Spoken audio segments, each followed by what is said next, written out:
Okay, good morning, everyone, and welcome back. Yes, thank you very much. Thank you.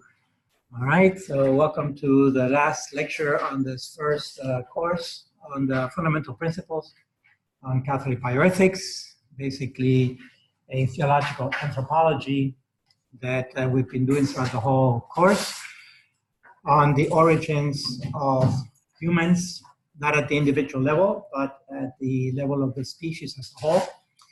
And today we need to wrap it all up, and the hope is to integrate the scientific facts of nature that are observable with our faith and our belief, so that hopefully you'll be able to see a compatibility between those two and how they actually complement each other, far from contradicting each other, okay?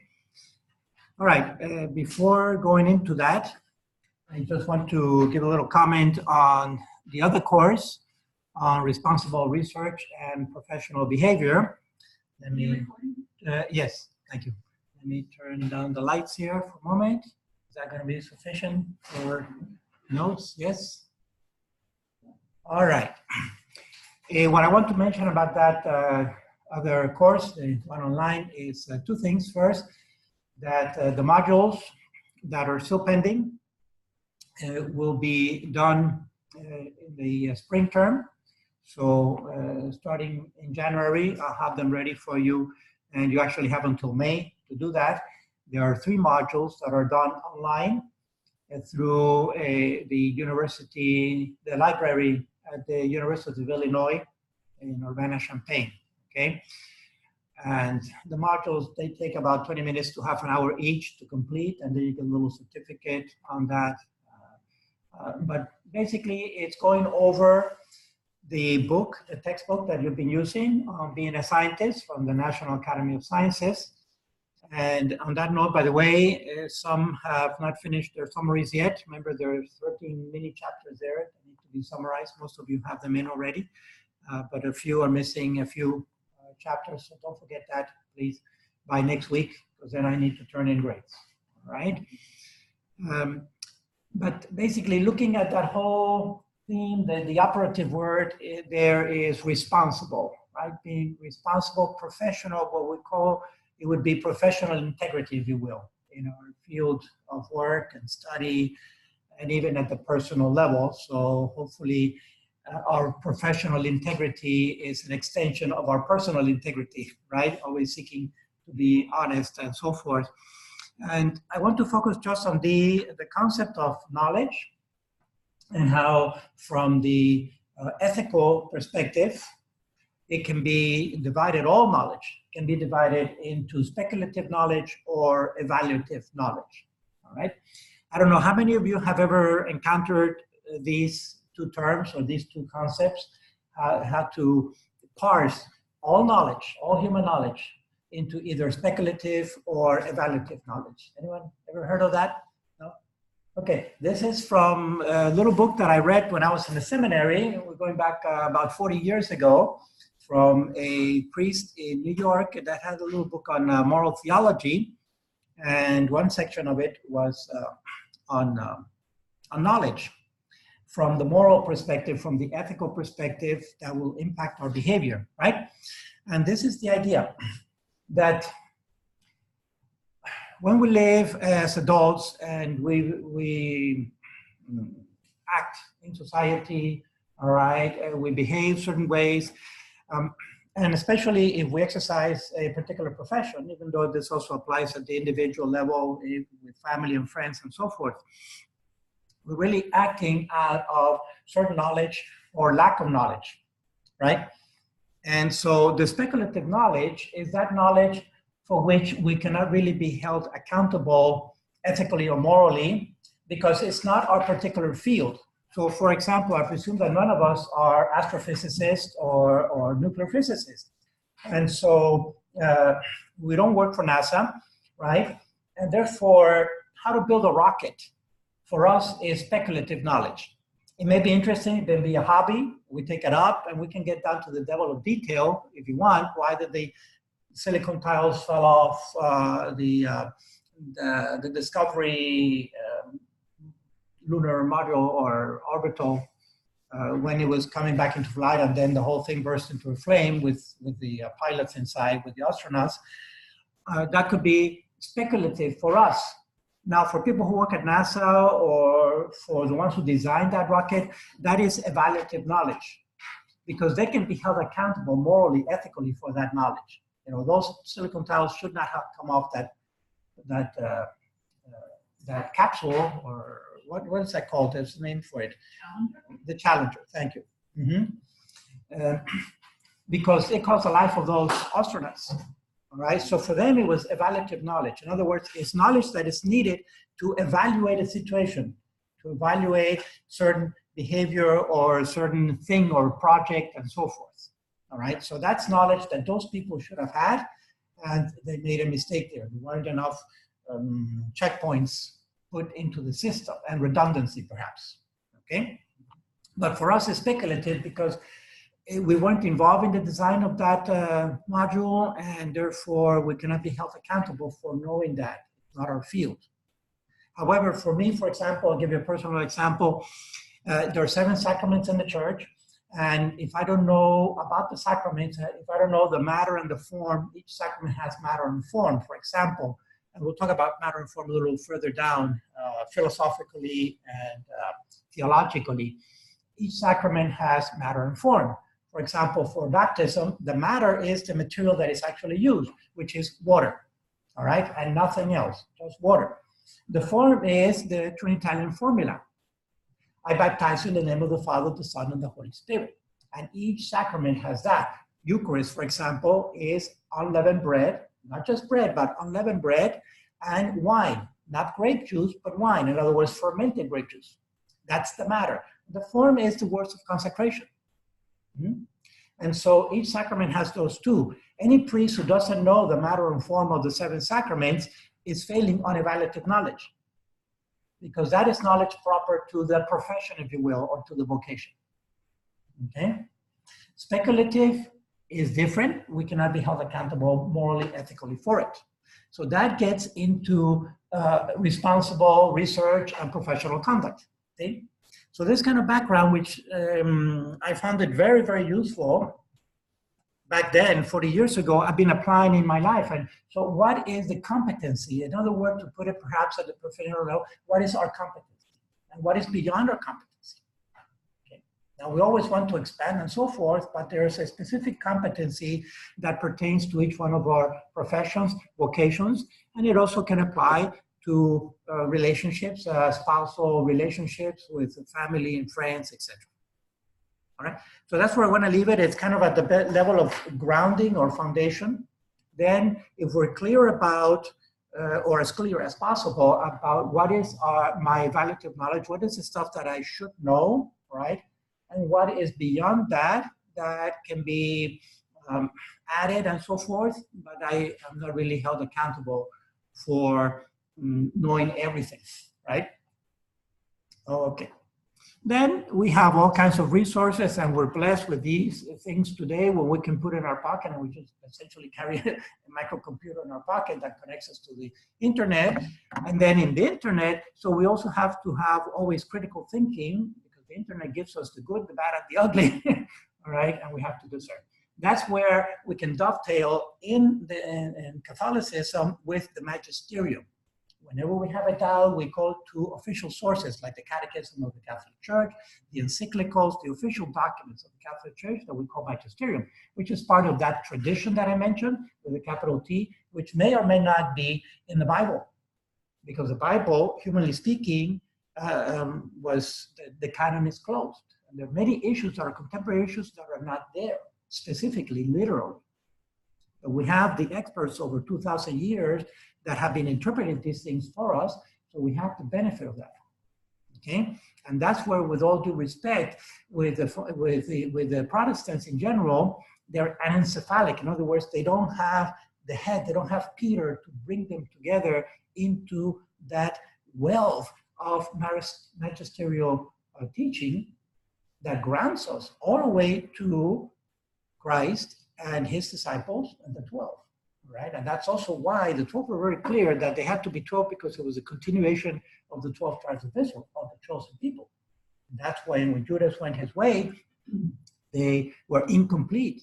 And the first act that the apostles do in the Acts of the Apostles, right, is to elect Matthias, to elect the 12, to go back to the 12, all right? Okay, so that's that. We can move on. I don't know, questions, comments, anything? I hope the book was useful in different ways for your profession and so forth. All right, so it's a good little resource to have. And again, it's online there for free, so it's available to anyone if you want to pass it on to colleagues, etc. Okay, having said that, the next thing is we're going to switch back now into our course on the theological anthropology, the origin of the human species in particular. And we're going to look now at a little video that was shared by one of you students on a fundamentalistic way of approaching creation, all right? And why they have to match the creation story to whatever they are finding in, whatever scientists are finding by way of fossil record and so forth. All right, so I'm not going to say anything more. Let's just watch the video. It's about 20 minutes first, and then we'll go back to it and we'll parse it. We'll take it apart basically like the lawyers do. What do you contest about this statement? You contest the entire statement or which sentence you contest, right? Because again, I can tell you on this video that I've watched it several times, there's good, bad, and ugly. In other words, there's scientific fact, there's factual information and good information, but then there's also some ideology that has crept in, right? And we'll see it together, and then we'll go back to it part by part. Did you send us an outline on this? No, I don't have an outline, and I apologize for that, but I didn't plan to develop the outline. There is no summary for this one. Remember the last lecture, there's never a summary? Yes, good. Yes. From the student perspective, that is important. This is the evaluative knowledge. Yes. You need to know that there's no summary for this last lecture, okay? And also, that's typical also of graduate programs, especially in Europe, at least particularly in Europe, that last lecture tends to be more speculative and more dialectical, and usually there's no summary. Okay. Okay. Good. I'm glad you asked. All right. So let me see. I probably need to copy this. This is the one you asked us to watch. Yeah, I think I had sent it earlier, and some of you had watched it. I don't know. How many of you had a chance to watch it? Liz? Okay. All right. Well, you're going to watch it now. Yep.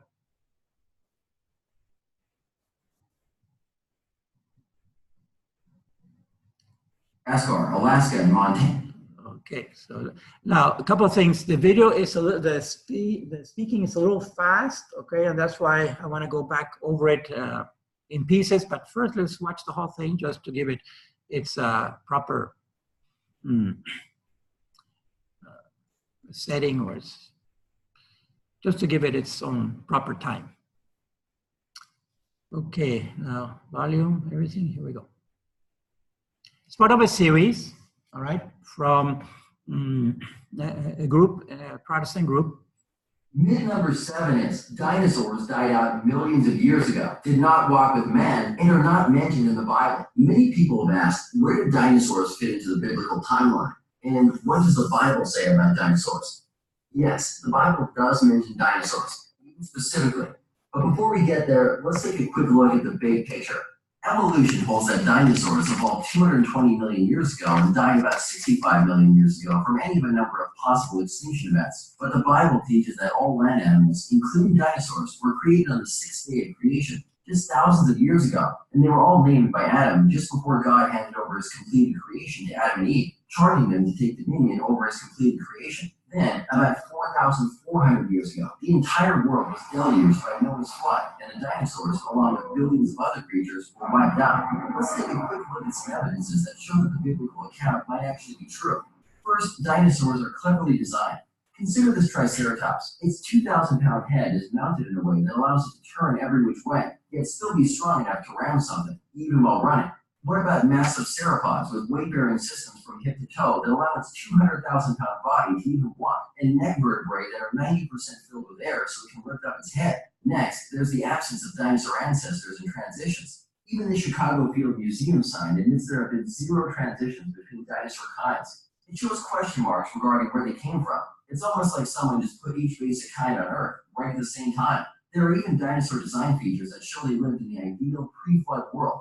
Pterodactyls may have been too heavy to fly in today's atmosphere. Same with huge pre-flood dragonflies. The fossil record is filled with giant creatures and plants. We know this because there are billions of dead things buried in rock layers laid down by water all over the Earth. And when we look at the dinosaur fossil record, we see that they were buried furiously, rapidly, and simultaneously, oftentimes found fleeing in groups. Take this massive bone bed in Hilda, Canada. Thousands of centrosaurs were catastrophically buried over an entire square mile. Or this one in China, where thousands of different kinds of dinosaurs were simultaneously buried in a single 980-foot-long ravine. There are hundreds of dinosaur bone beds all over the world, including the U.S., where the Morrison Formation covers 13 states and 700,000 square miles. Thousands of torn-apart dinosaurs are buried here in hundreds of mass graves, with many found in the classic death pose with their necks arched back, choking as they die. Museum signs everywhere even admit they died in a watery catastrophe. Some dinosaurs are even found mummified, with tree leaves, flowers, ferns, shrubs, and algae still in their stomach. Dinosaurs are even found buried with marine creatures. Isn't a global flood the best explanation for this? Scientists have been discovering soft tissue in dinosaur bones. They describe blood cells, blood vessels, connective tissue, and even collagen, which has a maximum shelf life of about 900,000 years at 40 degrees. With a maximum shelf life of less than 1 million years, what's collagen doing in dinosaur bones that are supposedly 65 million years old? Many dinosaur bones are even found unfossilized in places like Madagascar, Alaska, and Montana. Does this evidence seem to support the Bible's recent and violent flood, or evolution stories? But some would say if the Bible includes the truth about Earth history, it would specifically mention dinosaurs. Well, the term dinosaur wasn't even invented until 1841, and Bible translations before this time used the term dragon over 35 times, in many contexts describing dinosaur-like creatures. Job chapter 40 describes a majestic creature using the name behemoth, which means colossal beast. In context, Job and his philosopher friends just finished over 30 chapters of dialogue trying to explain God and why he would allow such hardships into Job's life. Then God shows up in a whirlwind, tells Job to brace himself like a man, and says that he would be the one asking Job the questions for a while. Then, for 4 chapters straight, God asks Job 77 rhetorical questions that all have to do with creation. After explaining to Job that he is a master designer of space and earth, God describes 13 of his created animals, such as an ostrich, horse, and deer, then caps off the discussion by telling Job about his 2 grandest creations, Behemoth and Leviathan. God calls Behemoth the first of all his ways, meaning the first in rank, the chief, the most supreme of his creative works. In context, God is saying to Job, sit down, brace yourself, and now I will tell you of the chief of all my works, the biggest, most amazing land creature I ever made. When we scan through all land-dwelling creatures, both living and extinct, which one comes up as the first in rank, the most colossal, or the chief? Clearly the sauropod dinosaur, pairing God's word that Behemoth is the grandest creature he ever made with the fact that sauropods are the largest land creatures we've ever found should give us a clue to Behemoth's identity. Sauropods were huge. The largest one found to date was over 120 feet long. That's 10 freeway lanes across. At a weight of 76 tons, it's a wonder these creatures could even walk. In fact, Dr. Waddell was granted an international award for discovering one of the secrets behind how their mobility was even possible. Their bones were pneumatic. They were charged with air. Dr. Waddell notes they were marvels of biological engineering, and that efficiency of design is especially evident in their vertebrae, the bones that make up the backbone. It turns out their vertebrae was increasingly lighter, higher up the spinal column, and were filled with air, some up to 90%. When Matt puts sauropod backbones through a CT scanner, he finds a real surprise. The X-ray slices from the CT scanners reveal not marrow, but a honeycomb pattern inside the dinosaur's back and neck bones, filled only with air. Matt's work shows that the bigger dinosaurs got, the more air they had in their vertebrae. This is one neck vertebra from Supersaurus. A neck bone like this would have been light enough for one man to lift. The same size mammal bone would require a forklift. We found that the biggest of these sauropods, the vertebrae were about 90% air. So that's comparable to styrofoam. So the bigger the dinosaurs got, the more air sac-like structures running into the bone. Absolutely. While this may solve the puzzle of how they could lift and move their massive heads and necks, it doesn't solve the challenge of how they could possibly inhale enough oxygen through their tiny nostrils, which were only about twice the size of those on a living horse. Perhaps they thrived better in a world before Noah's flood, when the oxygen levels were likely higher. Their long necks and tails resembled living suspension bridges. For this creature to eat, breathe, and move its long neck, the series of over 12 neck vertebrae had to be interlocking and twistable. They also had to have anchoring points in just the right places for muscles and ligaments to connect in such a way to prevent the neck from pinching veins and nerves and to brace the trachea and esophagus. God even describes Behemoth's diet, eating grass like an ox. In 2005, researchers found grass in sauropod coprolites in India, and some paleobotanists are even saying that this will cause a rewrite in our understanding of dinosaur evolution, because evolution holds that grass didn't evolve until millions of years after the dinosaurs had gone extinct. God describes Behemoth's strength in his hips and power in his stomach muscles. Again, we have a strong clue that Behemoth was a sauropod dinosaur because, while many animals have strong hips and stomach muscles, none were as strong as the sauropod. The muscle structure around the hips and stomach that were necessary for sauropods to move, walk, turn, and eat would be incredible. In fact, for some sauropods, like the Diplodocus, its highest point of its core body was the hips, and its whole body balanced on the hips, front to back. Diplodocus was able to rear up on its back legs and balance on its tail like a tripod, making use of the hips to support not just the back half of its body, but the front half too. This required enormous strength in the hip and stomach muscles, considering it lifted tons of its own body into the air. Below the hips was an incredible weight distribution system that went from a massive femur, which in some cases was about 8 feet long, to 2 shin bones, then to 5 toes. Behemoth's tail also closely matches those of sauropods. God describes that he moves his tail like a cedar tree, and follows this by stating the sinews of his thighs are tightly knit. Paleontologists have learned from muscle attachment locations in their bones that the tightly knit structure of Behemoth's thighs and hips actually made his tail sway from side to side with each step, much as a cedar tree does when it sways in the wind. Tail drag marks are only rarely found behind sauropod footprints, indicating their tails were raised while they walked. It's difficult to think of a creature that fits this biblical description better than a sauropod dinosaur. God describes his bones like beams of bronze. Most Bible versions translate this phrase as tubes of bronze, conduits of bronze, or pipes of brass, which conveys both strength and being hollow like a channel or a tube. This matches the fact that sauropods have the largest leg bones of any animal, and they are in fact just like tubes of metal, having a hard outer casing and spongy marrow and veins on the inside. Then God says that its ribs are like bars of iron. Unlike much of sauropod's skeleton that was spongy and filled with air for weight savings, its ribs were fully ossified. They were made out of solid bone. Again, we have a perfect match. God even describes Behemoth's habitat. He lies under the lotus trees, in a covert of reeds and marsh. The lotus trees cover him with their shade, and the willows by the brook surround him. This was a creature that had to be near lots of green food, living in a lush tropical environment. Large sauropods had to eat half a ton of vegetation every day, and they likely had to eat all day long to consume this amount of food. Next, God says that indeed the river may rage, yet he is not disturbed. He is confident, though the Jordan gushes into his mouth. Why would God point out that this animal can stand in a rushing river? Lots of animals can do this, depending on the size of the rushing river. In this case, God said the river may rage, yet he is not disturbed, and that Behemoth is confident even though this raging river should gush into his mouth. The Jordan River is the largest river in Palestine, and it currently flows at only 15% of the rate it flowed in the past. Even so, in the winter, this river would be incredibly difficult to cross, and it would take a very sizable animal to stand undisturbed in this rushing current, and even more, let the current gush into its mouth. Some of the larger sauropods stood over 20 feet at the shoulders and weighed over 70 tons. Creatures of this size and mass could withstand a raging river better than any others. Even with all this evidence, some say that Behemoth was just a mythical creature. But why would God try to display his awesome creative power by describing something that never existed? Anyone can do that.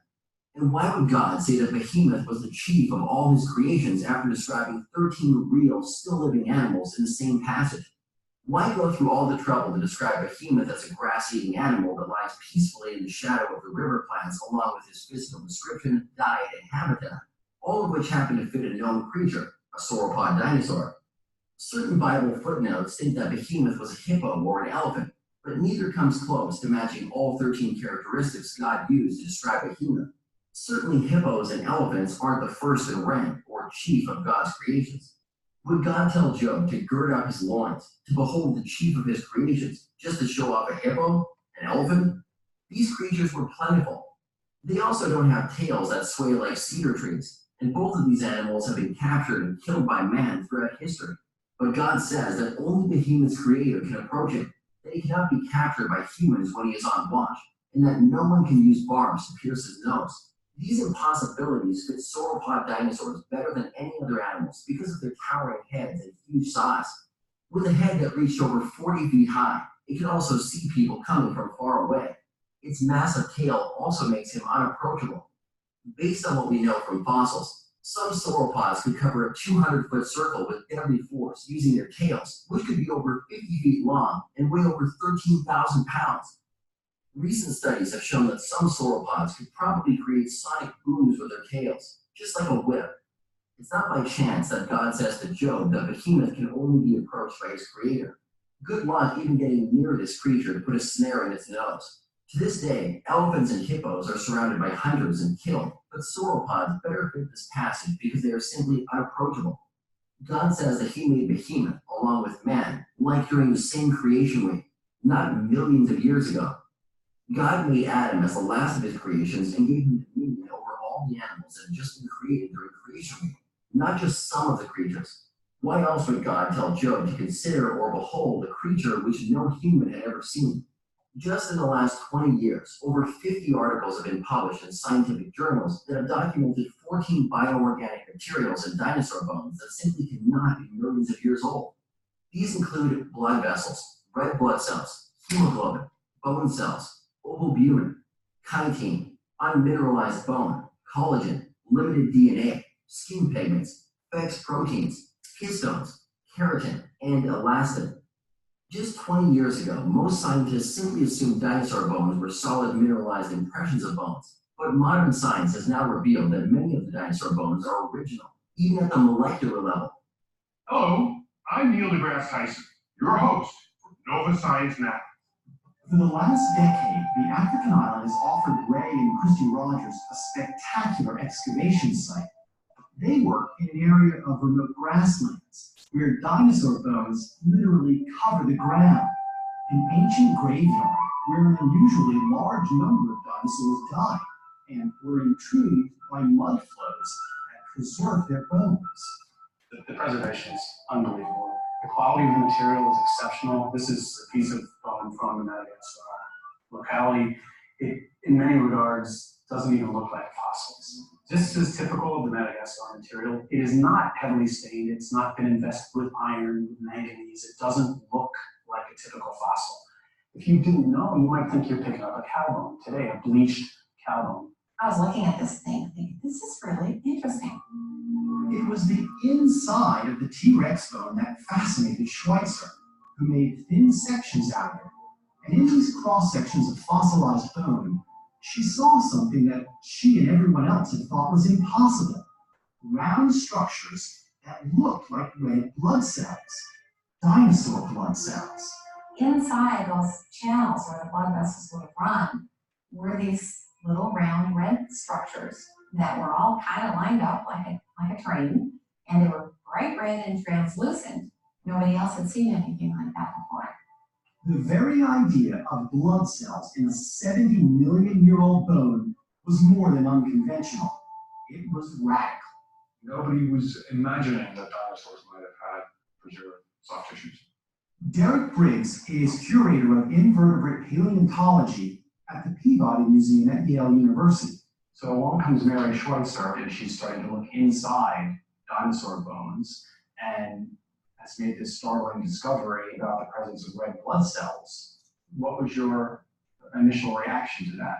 Oh, I think the same reaction as everybody's, that this was totally improbable. She perhaps misinterpreted the evidence or was exaggerating the potential for what she was thinking. So skeptical at first. Oh yeah, definitely. Why do you think it didn't occur to anybody? Because we have this clear understanding that part of all biological cycles involves decay. I mean, nature's set up to break down that material and recycle it. So it's just improbable that those kinds of very delicate structures would survive, particularly for millions of years. When you think about it, the laws of chemistry and biology and everything else that we know say that it should be gone. It should be degraded. This is not possible. Do it again. We got another piece of bone. We put it in the solution. We waited 2 or 3 or 4 weeks. Looked again. More blood vessels. We must have repeated that with probably 17 or 18 different fragments of bone. Several ancient cultures have drawings and carvings of sauropod-like creatures. Look at this one from the Amazon rainforest that shows 9 warriors hunting what appears to be a sauropod dinosaur. It even dates to around the time the book of Job was likely written. You can see these amazing pictographs here. Allegedly over 5,000 years old. We definitely look at that. You can see pictographs all over the world. And we have a hunting scene here with a very large animal in the center. Now we have 1, 2, 3, 4, 5, 6, 7, 8, 9 hunters. And you can see this hunter here is raising his spear, getting ready to spear this animal. Obviously, these people saw this animal alive. They didn't dig up the bones. They saw it living, breathing. They were hunting this animal. Well, what is it? There's a lot of people that aren't sure what it is, but it sure looks like a dinosaur. It's got the long neck, the small head, the big body, and the large tail. Some have suggested maybe this is an animal like a llama. But llamas don't have big, large tails like that. Maybe reptiles do. But according to the theory of evolution, dinosaurs went extinct at least 65 million years ago. What in the world were people just over 5,000 years ago doing hunting? The local secular archaeologist would not tell us what he believed the animal was on film. Off camera, he admitted that it was a dinosaur that survived extinction and lived alongside people. Why did so many different cultures draw and paint the same type of creature? As a land-dwelling creature that breathed through its nose, Noah was commanded to bring these types of creatures onto the ark, as juveniles, of course, and many likely survived for some centuries after the flood. When it comes to human history, to bridge the gap between 4,000 to 5,000 years ago and the distant past beyond this time, we each have 2 choices. Rely on God, who is there and told us what happened, or trust in carbon-14 dating and other types of radiometric dating beyond 100,000 years. Choosing between these 2 histories is no small matter. You see, people won't allow God's word to shape their daily lives or guide them in their internal choices if they don't believe it's historically or scientifically credible. God's timeless word lays out Earth's initially perfect creation, the fall, the flood, and life afterwards. The New Testament describes Christ as the only way to be reconciled to God and live with him in eternity. His timeless word gives us a clear testimony about when he created the world and the creatures that were present in the original creation, plus some of his magnificent creatures that survived after the flood. Why would God dedicate one of his longest animal descriptions to the human, calling him the chief? Could it be to reassure Christians today that his word really is true, permanent, and dependable, and the viewpoint offered by the world is not? Are you a Christian student looking for answers about what the Bible teaches about creation, the fossil record, dinosaurs? Download the Genesis Apologetics app from the iTunes or Google Play stores for answers to these questions and more.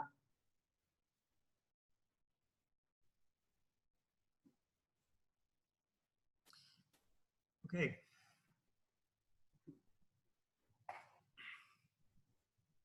That was a lot for 20 minutes, right?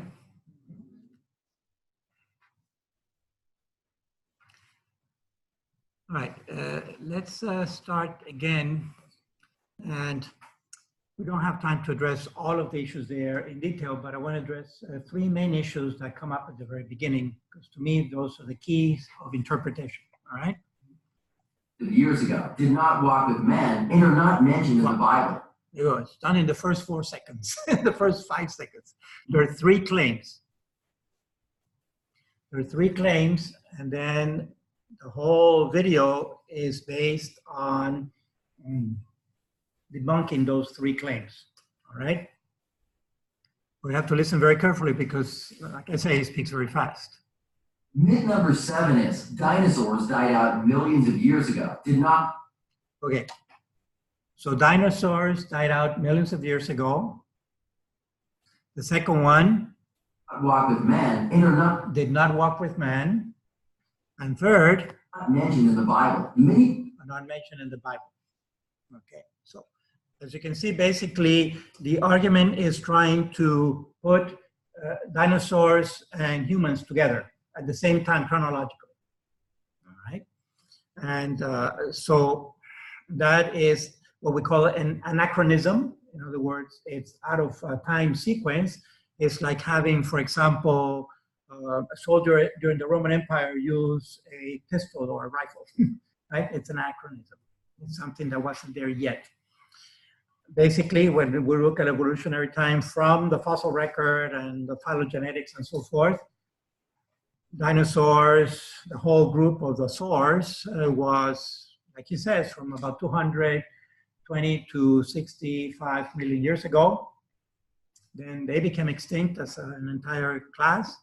And many millions of years ago, later, humans would evolve essentially anywhere from around 2 million years ago from the fossil record that I pointed out last lecture. So it's an anachronism. They don't coincide from the fossil record, from the scientific evidence, right?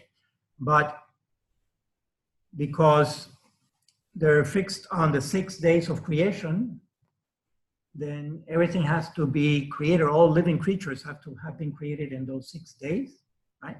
And so all of the living creatures have to coincide, plants and animals, together.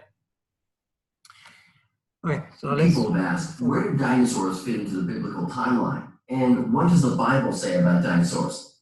Yes, the Bible does mention dinosaurs, even specifically. But before we get there, let's take a quick look at the big picture.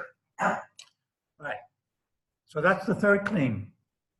Let's say from, or the third supposed claim from the scientific world that the Bible doesn't mention dinosaurs, specifically, literally, right? How do you feel about that claim? Is that a true claim or a false claim? How can we tell? Can we tell that the Bible mentions dinosaurs or not? That's a scientific term. Exactly. In other words, keep in mind that basically sacred scripture, the Bible, was written in what we would call pre-scientific times, at least from modern science. Modern science, which began more or less 15th, 16th century in Europe, at least in the West, and the Western culture, the Western hemisphere, with the Copernican revolution, Copernicus and Galileo, and those people who were discussing the heliocentric versus the Earth geocentric theory of the universe and the rotation of the planets, right, and the stars. So modern science, if you will, is really recent in the past 500 years, more or less. The scientific method as a discipline that has a method of observation and experimentation, hypothesis, confirming the hypothesis or denying it, and so forth. Obviously, the writing of the Bible is pre-scientific in that sense that the scientific method did not exist. Plus, the Bible itself is not a book of science. It's not a book of biology or astronomy or anything like that. It's a very unique book. It's a book of faith, written by people of faith for people of faith. All right. So we have to be careful what we demand, if you will, from the Bible. But Father, if you just taking that statement, even if it's not a scientific term, right? Okay, we still accept some descriptive terms or names of people, or I won't even say events, but right. we do take events. So it seems parsing, saying, well, because it's not a scientific book, it can't be descriptive, And so why isn't Right. their explanation adequate? I mean, it's sort of like we get to pick and choose what we want to, I don't want to use the word accept out of the Bible, but that we sanction, and other people don't have the same right to do that. Yeah. Yeah. I agree. In other words, that third claim, right, to me, is a spurious claim. In other words, perhaps the Bible does mention dinosaurs. Okay, it's using a different term. And so you see that a big chunk of this video is dedicated to making the claim that behemoth is the dinosaur, and a specific type of dinosaur, a herbivore. So in my mind, why not? It could be that it's describing that dinosaur, all right? The problem is putting that dinosaur contemporary with humans. That's the challenge. If you took the word dinosaur out, Right. and you use the word creature. Right, creature, or dragon, for example, Well, dragon or is- behemoth. Okay, so Yeah. so then does it become more palatable? Exactly, that's the whole point, that the third claim, that's why I'm saying that there's wheat and weeds growing together here. In other words, what I see is that of the three claims, the third one I have no problem with. That they're saying, the authors of this video are saying that scientists are claiming that dinosaurs are not mentioned in the Bible, but that's a spurious claim. You know, in other words, scientists may not be saying that, that the dinosaurs are not mentioned in the Bible. In other words, let's take the scientific perspective. It could be that the dinosaurs are mentioned in the Bible, but under another name that is not dinosaur. In fact, he goes through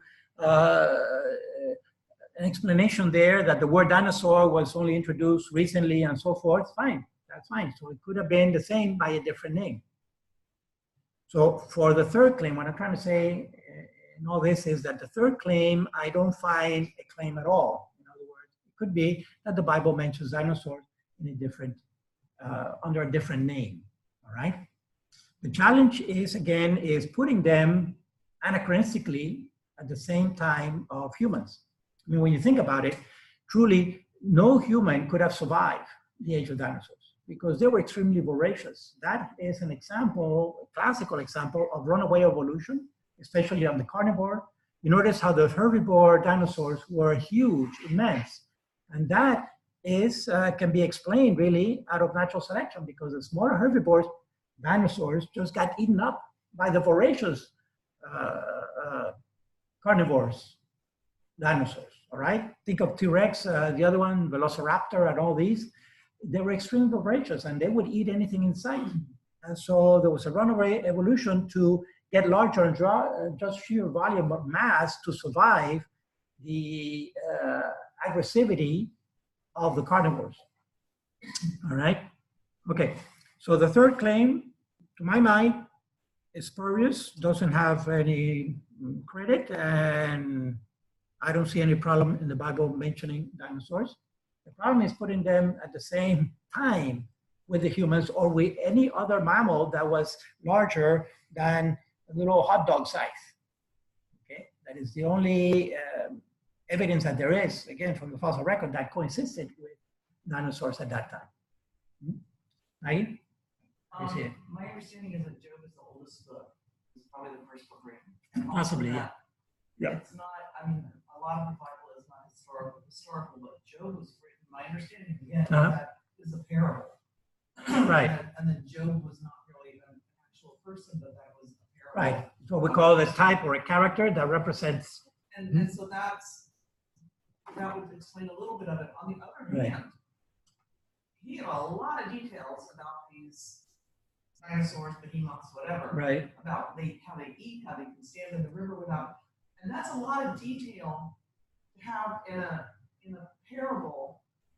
Right. And I wouldn't see the reason for all that detail about one creature. It's like the entire chapter is dedicated to this Too much creature and its detail. imagination versus what he's actually seeing. Yeah, I mean, yeah, why would you include all that? Right. In other words, it's over-reading the text. You know, the main book, in fact, Job is divided into two parts, as I remember from seminary times. There's the first part of Job, which is more simplistic and more succinct, and where Job is, even though he's given all of these tragedies in his life with his family being destroyed and so forth, he remains faithful to God.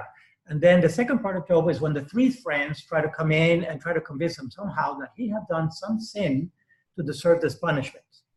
And that's the longer part of Job, okay, which is considered, again, from the historical biblical analysis and the text analysis, the critical analysis, in addition to Job. But anyway, it misses the whole point of the book of Job, which is about fidelity, right? It's about fidelity to God in the midst of tragedy. In other words, why does God allow these tragedies to happen? Well, and it's like when Jesus uses the mustard seed and calls it the smallest seed. It's Right. not the smallest seed, but that's not what he was teaching. Exactly. It's as if it were the smallest seed. In fact, that brings up a point that is called exegesis versus eisegesis. I forgot to mention that last time. Let me bring this up for a moment, because these are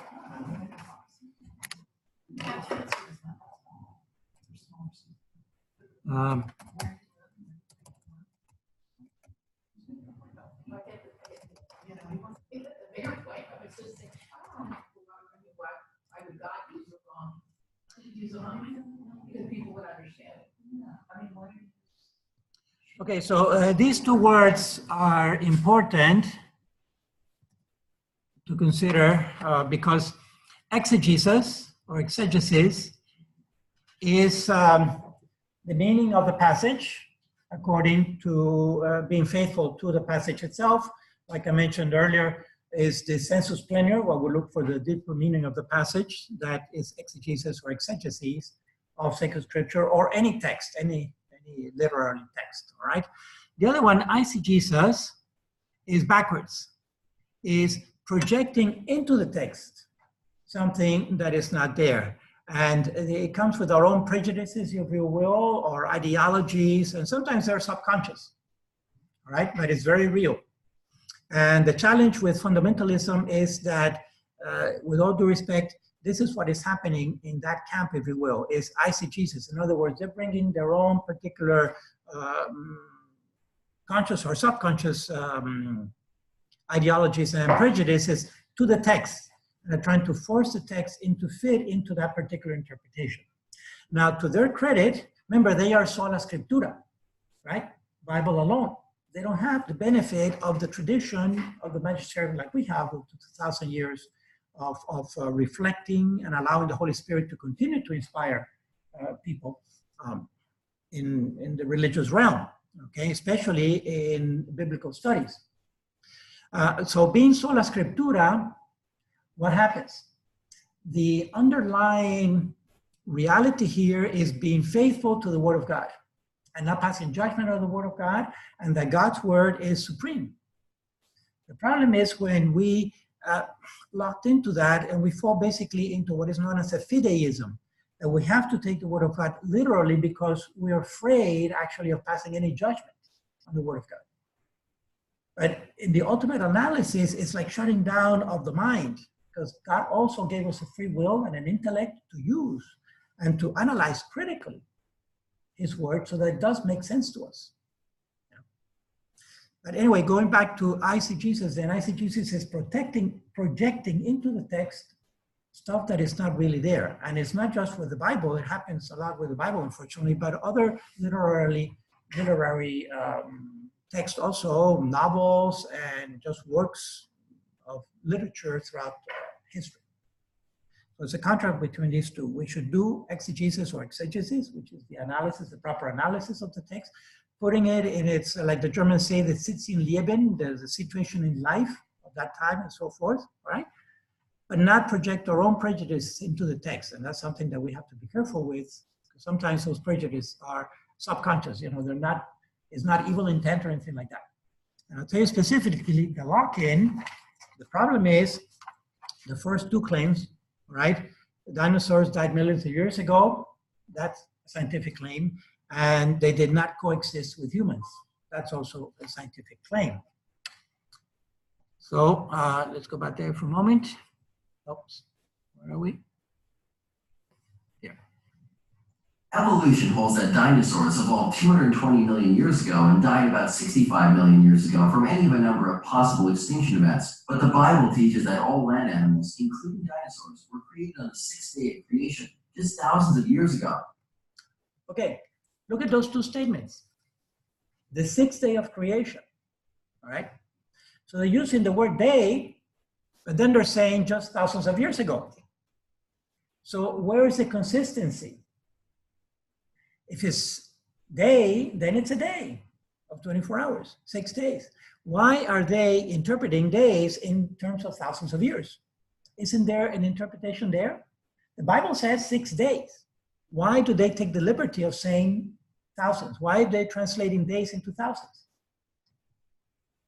Does the Bible say 6,000 years?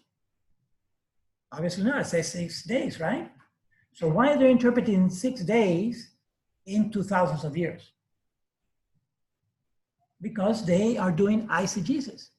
We're doing the same, if you will. We're saying that those 6 days are not 6 days, they're actually millions of years. So now we are at the discrepancy of just orders of magnitude. But we've already gone into the year category, so we've left behind both, them and us, if you will, have left behind the category of days and have moved into years. Now we're just arguing. It's like that famous story of Churchill with, it was, I forget the whole anecdote, but it's something about a prostitute, and in principle, well, it shouldn't be involved with prostitute, but then it depends on how much you charge. Remember that? He basically says to the young lady standing next to him, yes. Would you marry the Prince of Wales for $1 million? And she says, I would. The first is, would you marry him for £100? And she says, no, I would not. And then he asks if she'd marry him for $1 million. And she says, what do you think I am? He says, now we're just bargaining over the cost. The cost. Exactly. I butchered it, Thank you. yes. Thank you very much. Exactly. Now we're just arguing, haggling about how many years, whether it's thousands or millions. Right. But we've both left behind the literal 6 days. Right. What I understood there, is that, everybody was created this man in the 6 days, just a few thousand years ago. I think they're talking about, how old the civilization is, like, right. 5,000, 6,000, 7,000 years old. Right. But they're saying that, the 6 year, the 6th day, a certain or 6,000 years old. Okay, so my point is this, exactly. If they have already left behind the literal interpretation of day, right, and have gone into years, and are claiming 6,000 or 7,000 years, precisely because the evidence from agriculture is that civilization rose in the Fertile Crescent of Mesopotamia about 7,000 years ago with the cultivation of wheat, specifically, and that's a scientific fact, right? So they're trying to match that. And before then, our species was essentially hunter-gatherers, but it goes back into hundreds of thousands of years, all right? But they're not considering hunter-gatherers as human because maybe they look too primitive to them or something like that. Mm-hmm. But again, so why thousands and not millions? We can take it to that level.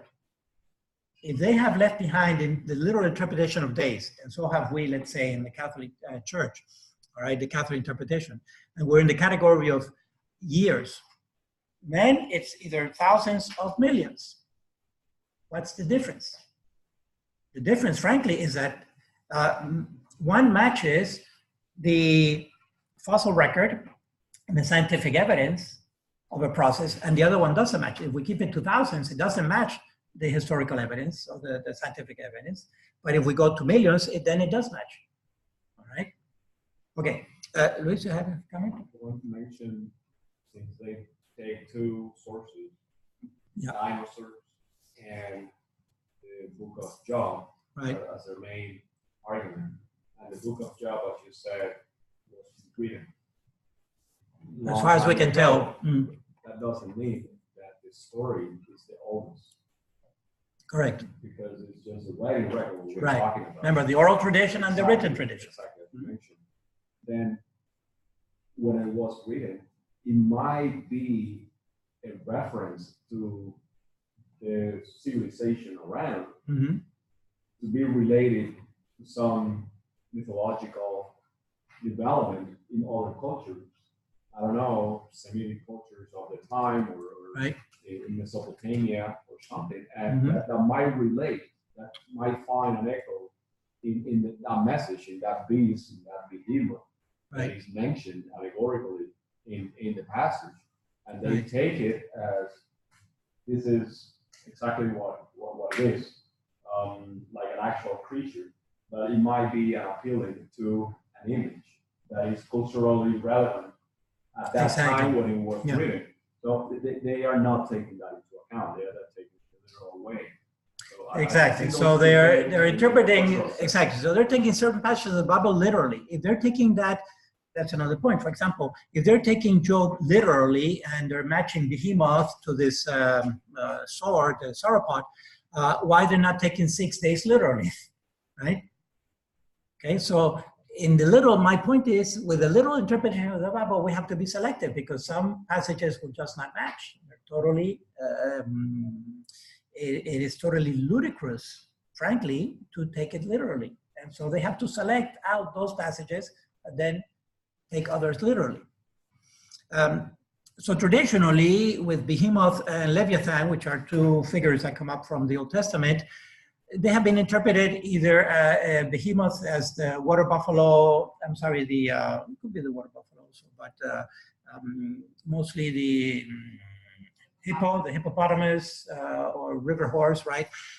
Or the elephant, which were the largest animals known at that time in that civilization. And the other one, Leviathan, is whales. That's the classical term, but who knows? That could be also eisegesis. You know, it's speculative. Any kind of animal that we put to those words is speculative because we really don't know. And does it matter, or is it distracting us from the real sense of the parable or the passage? Yeah? Marie? He was saying that obviously was the person, right? But I thought like humans were like gods. Yes.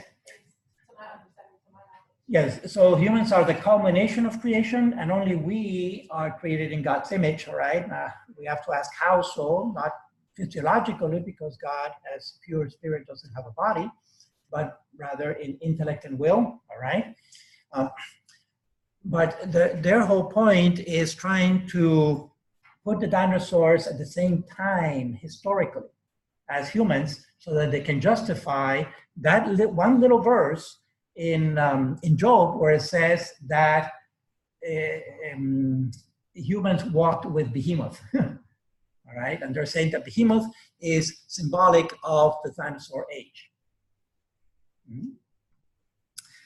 Anyway, I want to pick up one point on the thousands of years, because then they say between 4,000 and 10,000 years. And I'll give you the reference of that, where that came from, all right? Because it goes back to that. And they were all named by Adam just before God handed over his completed creation to Adam and Eve. No problem about that. Dominion over his completed creation. Then, about 4,400 years ago, the entire world was deluged. 4,400 years ago. That number. That's a pretty accurate number. 4,400 years ago, they're claiming there was the flood. Where does that come from? That 4,400. Okay, that's actually a theory that is out there that is called the young earth creationism, all right? Or young world creationism.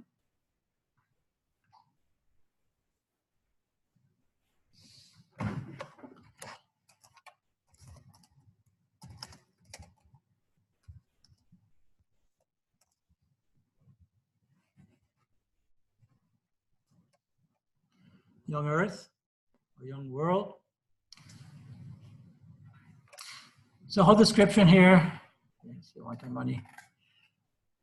of this theory, but basically it was, so up until the 1600s, the Bible was pretty much interpreted fairly literally in Christianity, because, and also there was no split yet, because the Protestant Reformation came in the 16th century, and then there was that split.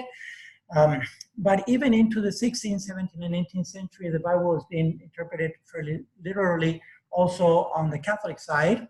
And interestingly, it came from the Protestant camp to do more critical analysis of the biblical text. And then Catholic scholars picked up on that also, to the point that there was an institute established, the Pontifical Biblical Institute in Rome, run by the Jesuits today, which is like the premier studies of the Bible worldwide, and experts from all over the world come to study there.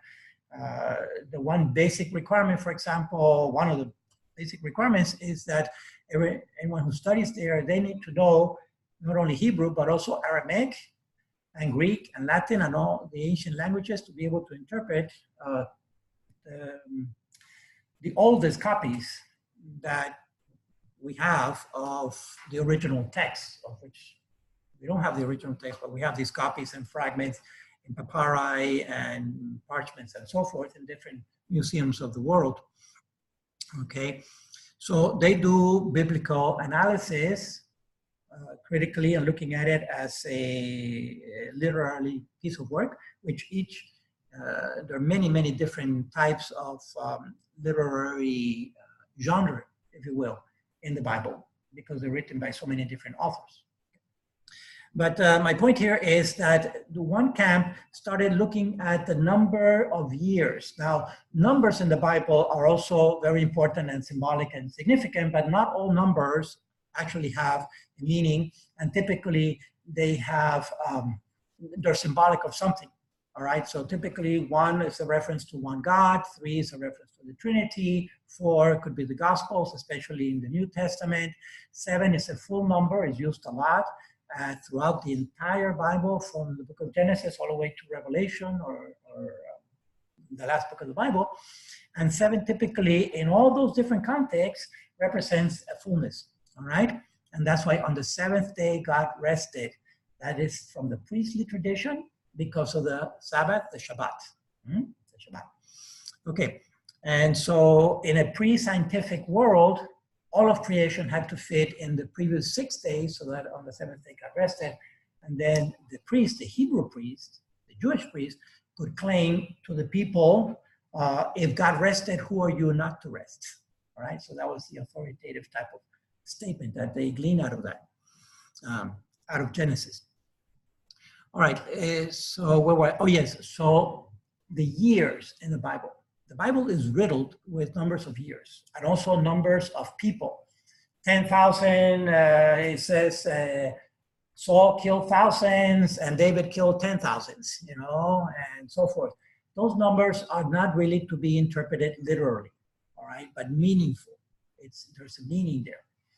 The problem is that there was a certain trend in the fundamentalistic camp to start counting the years of chronologies that appear, especially in the book of Chronicles, going back to try to time and put a year on when the flood occurred, and then add some more to where Genesis occurred, all right? And that was done by a particular person, or one of the most significant of those people, is this fellow. So that's the theory. It's called young earth creationism, that they have to fit it into thousands of years, between 4 and 10,000 years. But specifically that 4,400, which is still not accurate enough, comes from this fellow, James Ussher. No, he's Anglican. But he was the primate of all of Ireland back then, when Ireland was still under Protestant domination. And what he did was he got into the Bible and started counting the years. And according to him, he was able to come up with the actual date. There he is. He was the Archbishop of Armagh and primate of all of England, all of Ireland. Anyway, the significant passage is here.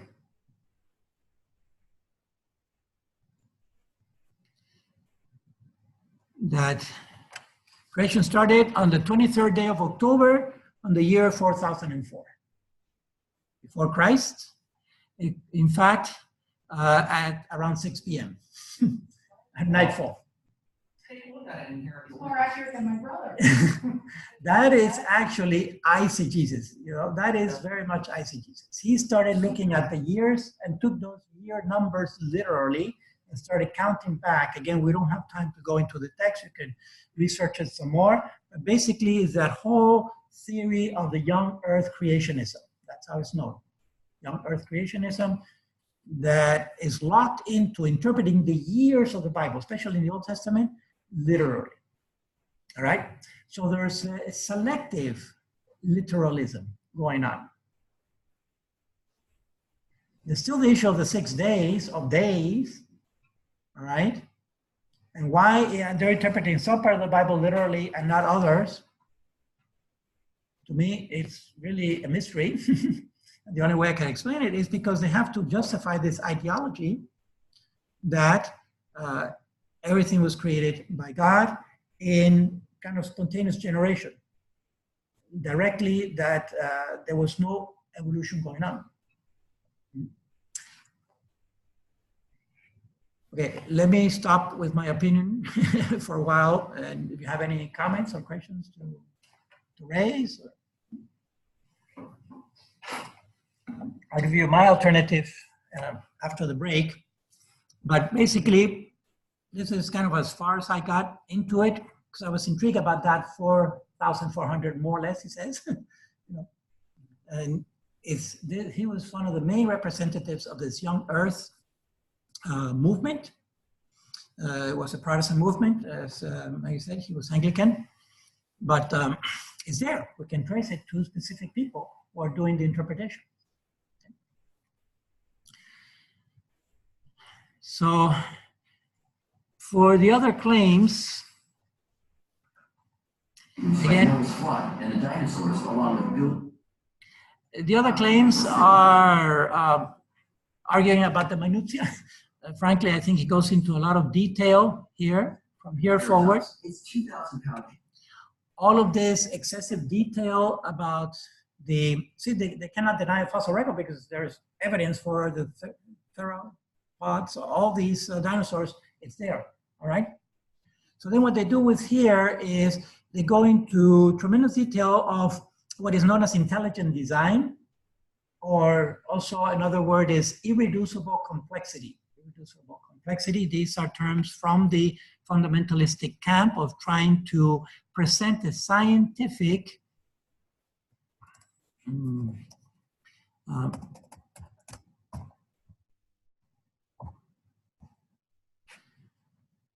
kind of a scientific explanation for the facts, but it's a pseudoscience, okay? Irreducible complexity is one. For example, the eye, yet there is evidence that the eye has evolved independently many times in nature.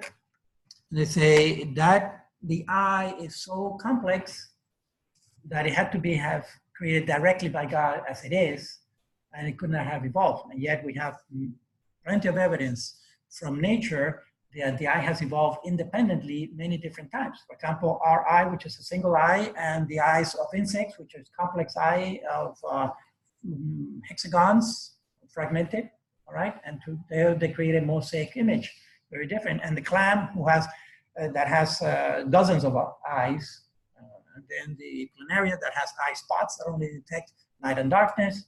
So there are many different types of eyes. And where's the irreducible complexity in that? Okay, so that's one. The other one is generation, spontaneous generation.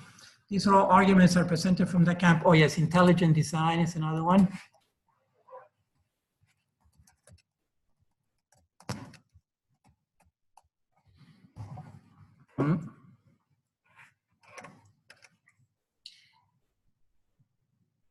So this middle part of the video, if you will, is trying to show. That allows it to turn every which way, yet still be strong enough to ram something, even while running. What about massive sauropods with weight-bearing systems from head to toe that allow its 200,000-pound body to even walk, and neck vertebrae that are 90% filled with air so it can lift up its head. Next, there's the absence of dinosaur ancestors and in God's word that behemoth is the grandest creature he ever made. With the Okay.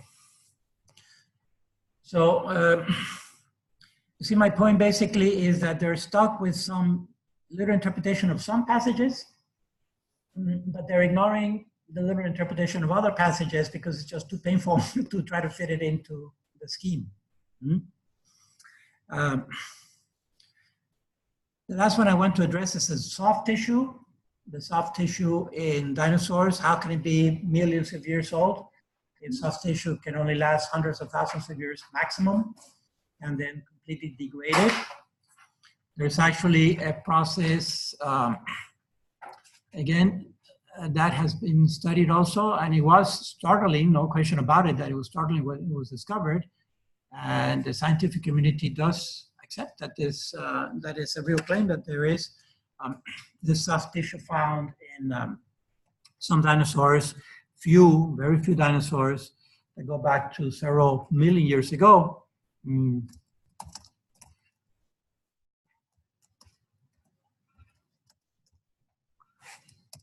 Thank you.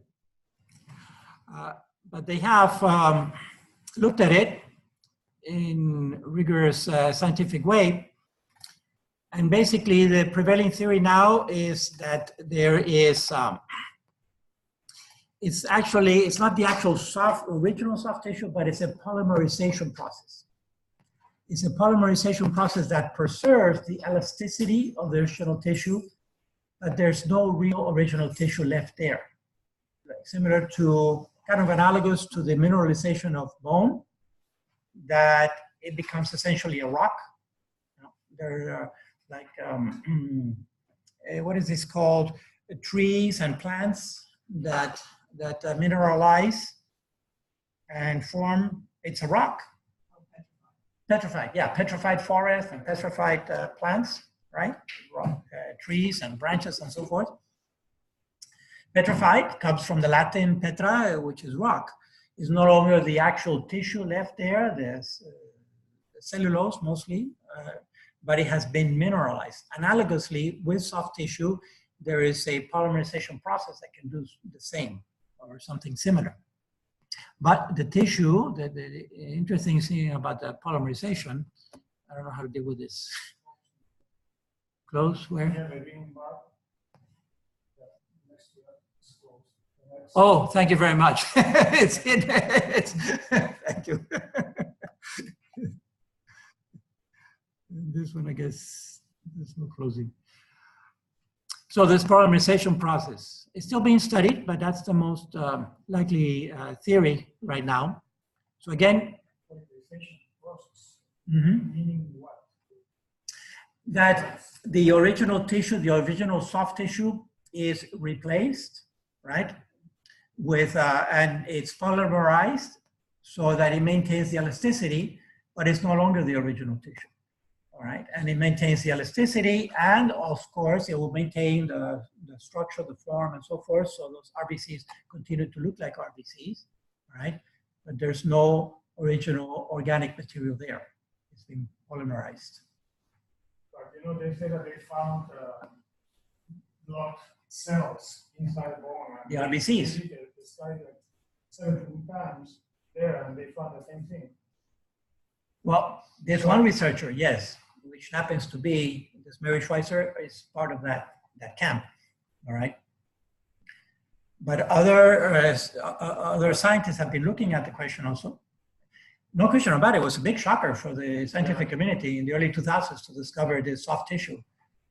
How scientific is this explanation? Like, you know, they're planning with this explanation out of the blue, because how many of these polymerizations have happened over the years, or they're trying to explain this finding with that theory? No, they're looking at the actual tissue and see what it is down at the molecular level, all right?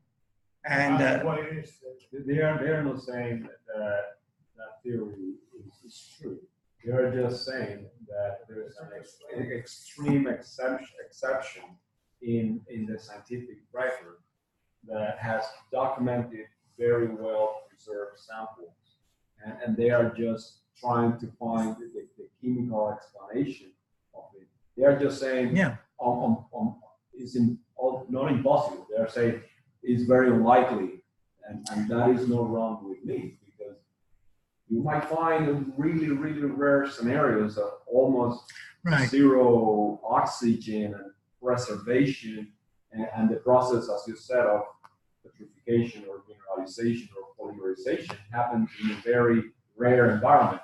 And then you get that preservation to the level of whatever was causing the decay left the footprint exactly as the mold was. And that hasn't changed because it was locked in a place that was never disturbed.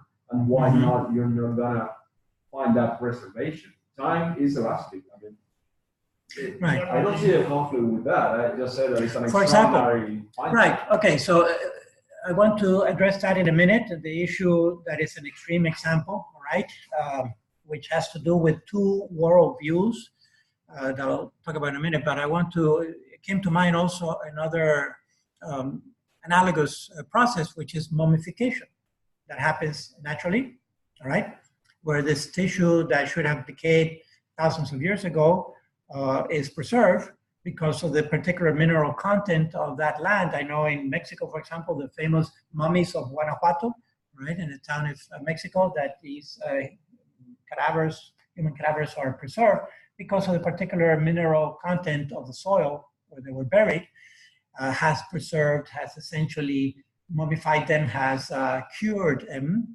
curtir the tissue, so that it's preserved much longer than it normally would have decayed. So we have some examples in nature that can happen. 3,000 years, more or less. It's right. More like, 65 million years. That's for the claim, Right. 65 million years ago, so how come you find it all? Right. Okay, exactly. Right. So that addresses the other point that I wanted to talk about, which is these two worlds that we have to negotiate simultaneously is the probabilistic world and the deterministic world. All right.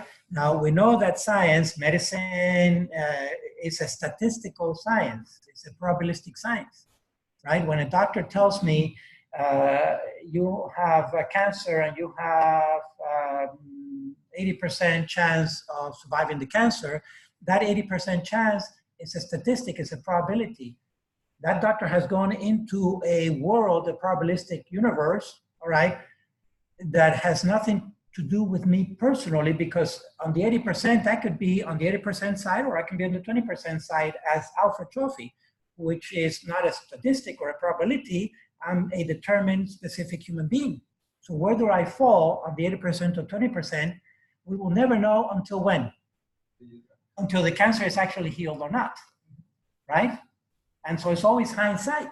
And that's why Darwin himself makes the claim, and then Meyer picks up on it, that evolution, we cannot prove it, it's inferred, because it's always post facto, it's after the fact.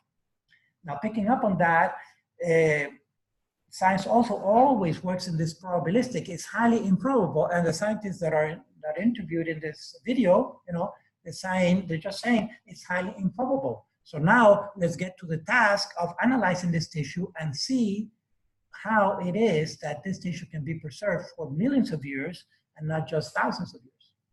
Okay, but they go into that realm of so it's highly improbable, but not absolutely impossible, because the tissue is there. What is known is the dating of the fossil record with the isotopic decay of material that is inside the actual minerals or molecules that are inside the actual tissue, that puts it to millions of years ago. Okay, and so that is the fact, if you will, the scientific fact with the best instrumentation. And those, obviously, those dating of the isotope rating of millions of years ago has a range also. They can say, but the range is maybe plus or minus, I'm just going to say 5 million years. All right, so 65 million years plus or minus 5 million years in itself is a pretty large range. You know, who of us are going to live 5 million years, right? So that only means that it could be anywhere from 60 to 70 million years ago. But the order of magnitude that it's in the 10th of millions of years ago is accurate, you know, to the best that we can test today.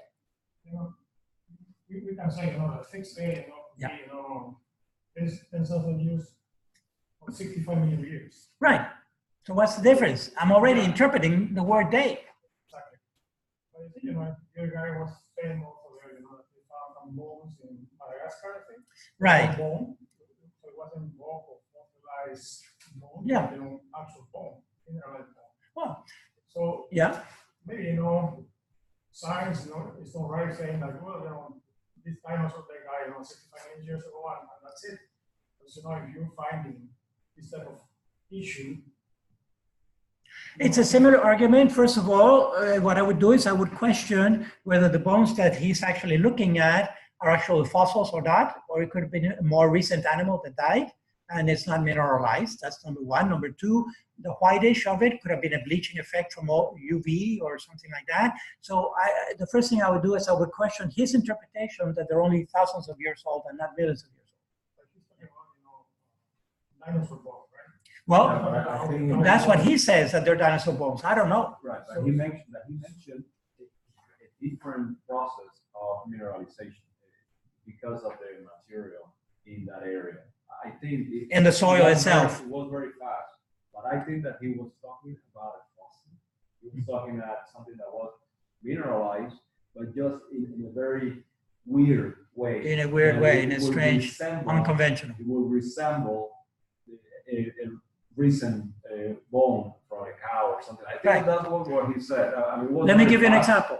Yeah, and it does look very white, okay? So the phenotype, okay, at face value, it looks white, so it would look white as a recent bone, let's say from a cow or something like that. He even mentions a cow, this could look like a cow bone. Well, what if we take those mineralized, those fossil bones and bleach them? You know, they would look white too, right? What's a fossil bone? Basically, it's not coffin, but it's rock, right? Well, it has been mineralized, but then we get into the minutia. 100% mineralization, or is there some calcium still left over? Because calcium as such is inert, can live millions of years. There's calcium rock, it's just white. So there could be some trace calcium left in there. And maybe it's a percentage of calcium. Yeah, you know, if you're a paleontologist, Mm-hmm. You can see the difference between fossil bone and one that is recent, does not fossilize. Yes, I would think so. What I would question is whether this fellow was actually a paleontologist or not, or he is from the Creation Research Institute that is looking for eisegesis, you know, is trying to look for the exceptions out there that would seem like the dinosaurs only thousands of years old and not millions of years old. You know what I'm saying? I think that this is a tremendous cherry-picking fallacy. What the author of the video, I think that is just picking and choosing, and he's grabbing all these. It's extremely selective, yes. Reports and interviews just out of context and just speaking on that particular bone, but it doesn't say what he has to say about the dating of the geologic level where that rock was found. You're just getting an excerpt of a comment about how a bone looks like, or a comment about this drawing here over there. What was the fuller picture? It's all over the place, speaking here and there, and it's kind of creating like a circular argument there. I think it's a fallacy. It's just loading. Yeah, I agree with you that they're picking from different sources. Right. But if you look at that, you know, I saw a couple of sources there. Mm-hmm. One was Nova, and one was PBS. Yeah. How many times have you seen a video of them favoring, you know, the church or the Bible? No. Yeah. But notice what they pick from there. They just pick specific things from those two videos. Yeah, but those excerpts from those Mm-hmm. videos are from these two sources. And they're basically, you know, they have their favor, you know, the church. Yeah. But even Nova and PBS are not necessarily they're more popular science than they are rigorous science, right? But still, I think they're just picking parts of that, of those series to make their case. Even when they mentioned the museum, the Field Museum in Chicago, that diagram has been altered to put the zeros in on the date and so forth, which is a reinterpretation of the diagram that is in the actual museum. What I wanted to mention was this. They're kind of stuck with this little phrase in Job. I'm trying to look at it, where it was. Where it mentions, I mean, it's one verse in Job that mentions that Behemoth walked alongside man, right? Remember? Let me just Google it. Well, and those, you know, the drawings, the covers. Uh-huh. Okay. So it's made up too. What? This guy, you know, was showing that drawing in a cave. It was like right. Some sort of animal there. That's well, it does resemble, but that's an artist's interpretation. Now we're going to take from an artistic interpretation the fact that it was an actual dinosaur. Who knows what that painter was painting? Look at the figures of the human. How is the human represented? Like a stick figure, right? What we call a stick figure, a circle and 4 sticks sticking out for limbs. That's not really how we look. Yeah, but for that you have to do something like a dinosaur. Here, you know, the cave that we find here, you know, the drawing from the, you know, the Indians. Yes. Yeah. They do a buffalo or an animal that you can just see, you know. Yes. Sure, but we're interpreting one drawing, one primitive drawing, as if it were a dinosaur. Who knows what those people were trying to express in that diagram? Okay, there was a lot of them. There wasn't just one. And then there's, I'm not defending it, I'm just saying go ahead. there's more to it than that. The Chinese culture is full of dragons. Full of dragons. And he makes that point. Yeah. Okay, they have to have seen something similar to extrapolate what their picture came from. Yeah. Yeah, but they're mythological figures. We also represent angels with wings and human bodies, but they're pure spirits and they cannot have a physical body, right? When you talk about highly probable, I mean, I think that's highly probable according to what we know, and there's a great deal we don't know. I mean, for example, I've thought about this since I was a little girl. When they talk about finding life on other planets. Well, if we find water on Mars, there's a good chance we'll find life on Mars, or life could exist on Mars, or life existed on Mars. Okay, why do we assume that it has to be water? Can't there be another form of life that doesn't need water, that maybe it breathes methane? Right. Or maybe it's not a carbon-based life. So it seems to me that science sometimes paints themselves into a corner in terms of we're only looking for places with water. Right. Because it's impossible. Because that's what we know. It's the most likely that we would be able to recognize it as life because it's what we're familiar with. But it doesn't exclude other possible forms of life, potential forms of life. Is that I don't think we should exclude any other points when there's things that we just don't know for sure. I mean, there's a lot that we don't know. Exactly. And that was Einstein's whole point. The more we know, the more we don't know. Because the circle of darkness becomes larger. We're delving deeper and deeper into nature here. I just want to pick up why. Why is he trying to make this argument so strongly that dinosaurs coincided with humans, specifically, all right? Well, it supports the young Earth theory. Exactly. There's no question. But the young Earth theory is, what I'm trying to say is that the young Earth theory is a theory that is trying to be locked into, it's an eisegesis of the biblical text. Well, they're trying to connect theology to science. And there may be some connection somewhere, but there can be, it can be science without the theology. It's possible. Right. The problem is that they're connecting, but they're connecting science with theology they're trying to connect science with fideism, not with theology. There's no actual theological reasoning. Because they don't talk, for example, I'll be talking about matter and form in the second half of the course of the lecture today, and then I'll pick up on that in the beginning of life course that will begin in January next month, all right? We don't have to abandon, what I'm trying to say is we don't have to abandon belief in God and that God reigns supreme and that God does create us at the individual level, right? Spontaneously, instantly, if you will, by a sheer act of creation, but at the level of the human soul. The body itself has undergone a process. And so we do have those ancestors that did not have an eternal soul necessarily that we have. And that's not incompatible with the biblical text or with science. Science is silence with regards to a soul because it cannot be measured, it's not empirical. But I wanted to find specifically this little passage. What language is this?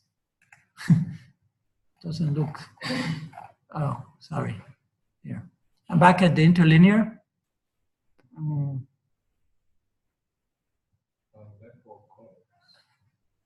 Yeah. Why is it not giving it to me in English? Maybe I should put here. Excuse me for a moment. Okay.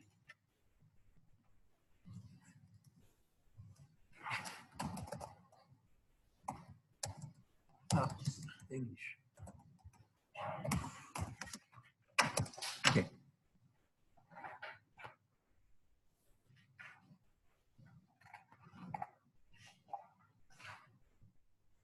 No, it's still, oh, okay, I'm looking at the wrong. Now let's see. We have to read backwards here. I'm just trying to find the reference of where God says that Behemoth walked along with man.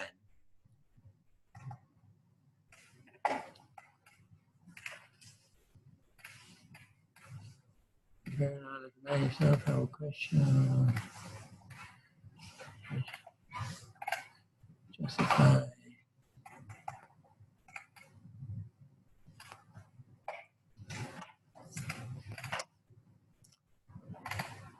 Verse 15 says, look at Behemoth who I made along with you. There you go. There you go. It? That's it. That's it. Look now at Behemoth, which I made with you along grass. I don't see walks with there. Right, right, along with. So they're interpreting this along, which is even bracketed, because this in itself is an interpretation of the Hebrew, all right? And they're saying because Behemoth walked along with you, with Job, with humans, all right, which they consider being the first book of the Bible, the first human, perhaps, okay? And grass, that all these things had to be existing together. Behemoth, you, Job, human, and grass. And they're saying this then is the evidence that they were all created at the same time and they were created instantaneously and spontaneously by God as a simple creative act. So there's no relationship, let's say, biological relationship between humans and Behemoth or whatever that animal was. Okay. But it's one particular verse that they're stuck in, and this is one verse of one book of 73 books of the Bible. So the cherry picking, you see the cherry picking that's going on? It's pretty effective cherry picking, however you want to look at it. I mean, it is royal communities, it is just mind-boggling at, like you say, one book or two chapters of one book of the Bible have been able to do. Right, when they are misinterpreted or when they're interpreted literally and unfortunately, selectively. But you know, this is a scientific, of the evolution theory. They found a piece of a skull, and from that, they made up, the whole theory of the evolution. It is a theory. It is a theory. I see that they don't come from a megafauna that got extinct not long ago, a few thousands of years, and maybe at the time that was written, there was already some human records and paintings and stuff of big animals like the mammoth and the mastodons. Yeah, we coincided with those. The giant sloth and all these big animals. Yeah, we coincided with those, but those were mammals. Those were mammals which biologically are much more developed than the dinosaurs. In that description, it doesn't say anything about being a reptile or anything like that. Correct, the behemoth. Like a Varanus. I don't know. So I don't see why it cannot be some reference to a big mammal that we have, just because they pick on the tail and like a cedar. Right. Truly, when you look at, it's anybody's guess why the sacred author goes into such detail of describing the behemoth in the. It is a poetic thing. It's just trying to show that God's creation is magnificent and powerful, and only a more powerful God could create such a creature. That we get that, and there's no problem with that. Okay, but it's out of the context of science to try to anchor or to pin behemoth to not only a dinosaur but a specific type of dinosaur, right? It's just. I think Jesus is reading too much into that particular text, and it's unnecessary. Anyway, it's my opinion, and I'll tell you why it's unnecessary after the brief break. We'll go into an alternative reading of Genesis 1 specifically and 2, that with this particular reading, we don't have to abandon either the scientific fact or our faith belief, and be faithful to both, if you will, because I do find a compatibility between the two of them and an actual complementarity. Anything else you want to say about the video or what we talked about so far? This issue of the literal interpretation, invariably, they're going to be selective, okay? Okay, let's take a brief break, Daddy. If there's nothing else we can pick up, if you come up with more stuff, fine. Remember that this lecture is more speculative by nature. And shouldn't it be evaluative for you? I'm trying. As a bioethicist, I'm trying. Okay, let me pause the recording then. Pause. Yes. It seems to me because... Repeat your question because I just started recording again.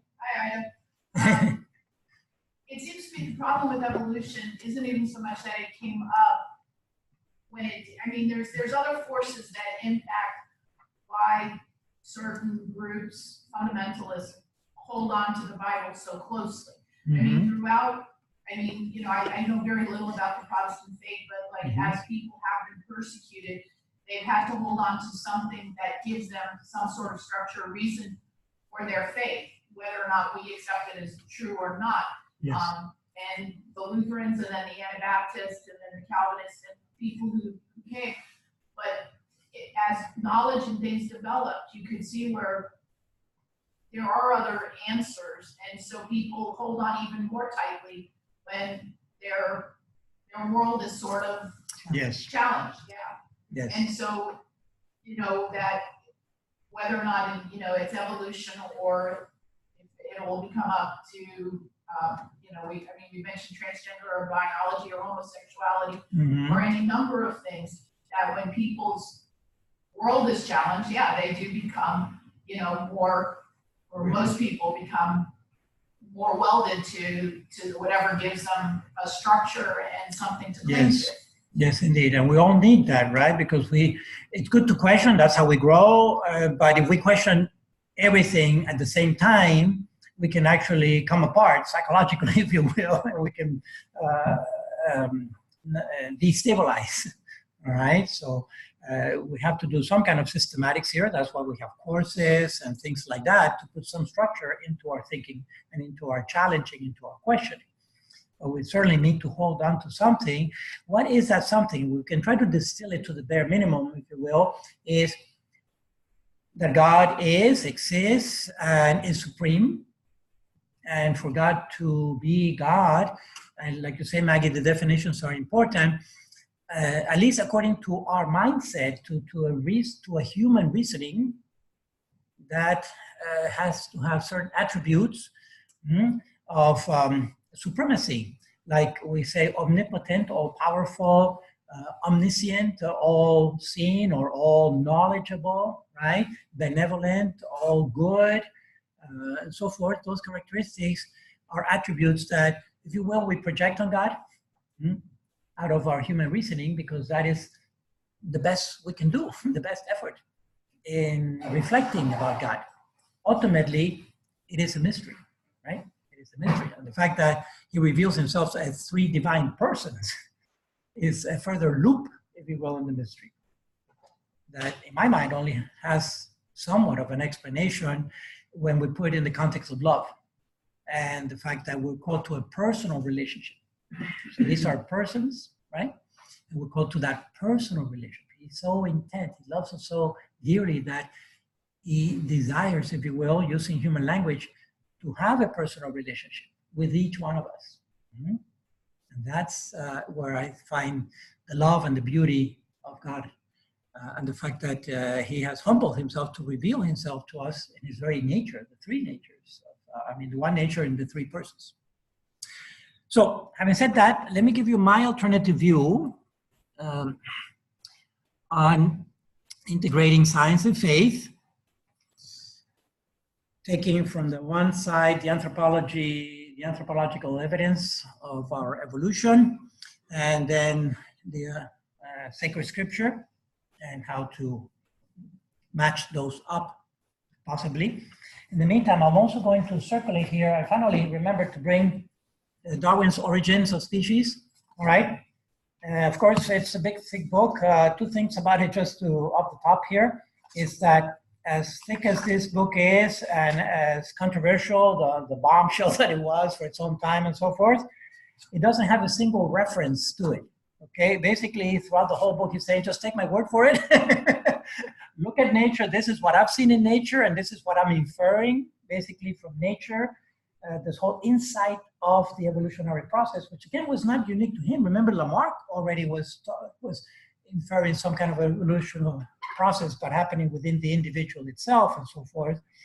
But he did connect the dots in a very brilliant way, I think. But also more specifically, so there's no reference. Today, if you try to write a scientific, a 3-page paper, a 2-page paper, no references, please. You have to cite practically every sentence of the paper, right? So a big contrast. Another one of those who seldom use references was Einstein. So he would write for pages and pages, didn't bother to reference it. But look at this one page here on 219. The first complete paragraph, it's only one complete paragraph in the page. The bottom sentence, the last sentence of that complete paragraph, okay? And then you tell me if Darwin believes in God or not. Okay, as that goes around, what I like to do is look at the ancient myths, and I'm going to use the word myth. It's an original biblical and theological setting, not in today's popularity of something that is mythical is like a fantasy or something that is unreal. That's the denotation of today's word myth, but it's not the original context. Myth is an explanation of reality. It's a deeper explanation of reality. And that is not just empirical, if you will, or factual, but it goes into the realm of the supernatural or the metaphysical, all right? In the original myths. All ancient civilizations have their creation myth, one way or another, whether they're monotheistic or polytheistic. It happens that from what we know, the only one that was monotheistic was the Jewish people. Even though in many polytheistic religions, they typically had a main god, then all these other demigods or lesser gods or goddesses, all right? So I'm going to concentrate on the Hebrew belief from what can be gleaned a little bit, and again, it's not my expertise, but this is what I've been able to see so far, matching up the biblical narrative to some of the archaeological or anthropological evidence. So ancient Israel saw the universe made up of a flat, disc-shaped earth. Let's try to place ourselves a little bit with our mind's eye back then. As we look around the horizon, basically we see, to the simple eye, unscientific, pre-scientific, we see that the earth appears to be flat. That's the first intuition in a pre-scientific society, right? Just standing on the ground, looking around, it looks pretty flat from where I'm standing, just 5 feet above the ground at my eye level. And no matter where I walk, it looks flat. That's simply because the circumference, the earth is so large that a single dot on that circumference seems to describe flatness around it. The arch is very, very slight. But anyway, that's their myth, all right? And that there are two domes, actually. There is a firmament of the sky, and then there are waters above that firmament. And there's some kind of a ceiling up there with gates, and when those gates open up, those are the floodgates. Now, again, in mythical language, what are those? When those floodgates open up, those are downpours. In the Middle East, if we go to the Middle East area, which is generally a dry area, those torrential rains come down and they are like bucketfuls of water, and then it stops. And it creates wadis, it creates crevices on the earth as the alluvial washes off, you know, so there are these mini floods going on whenever it rains. And so their mythology was that there was water up there. They didn't understand vapor, the clouds, and so forth. But when they came down, it came down pouring, and that water had to settle somewhere.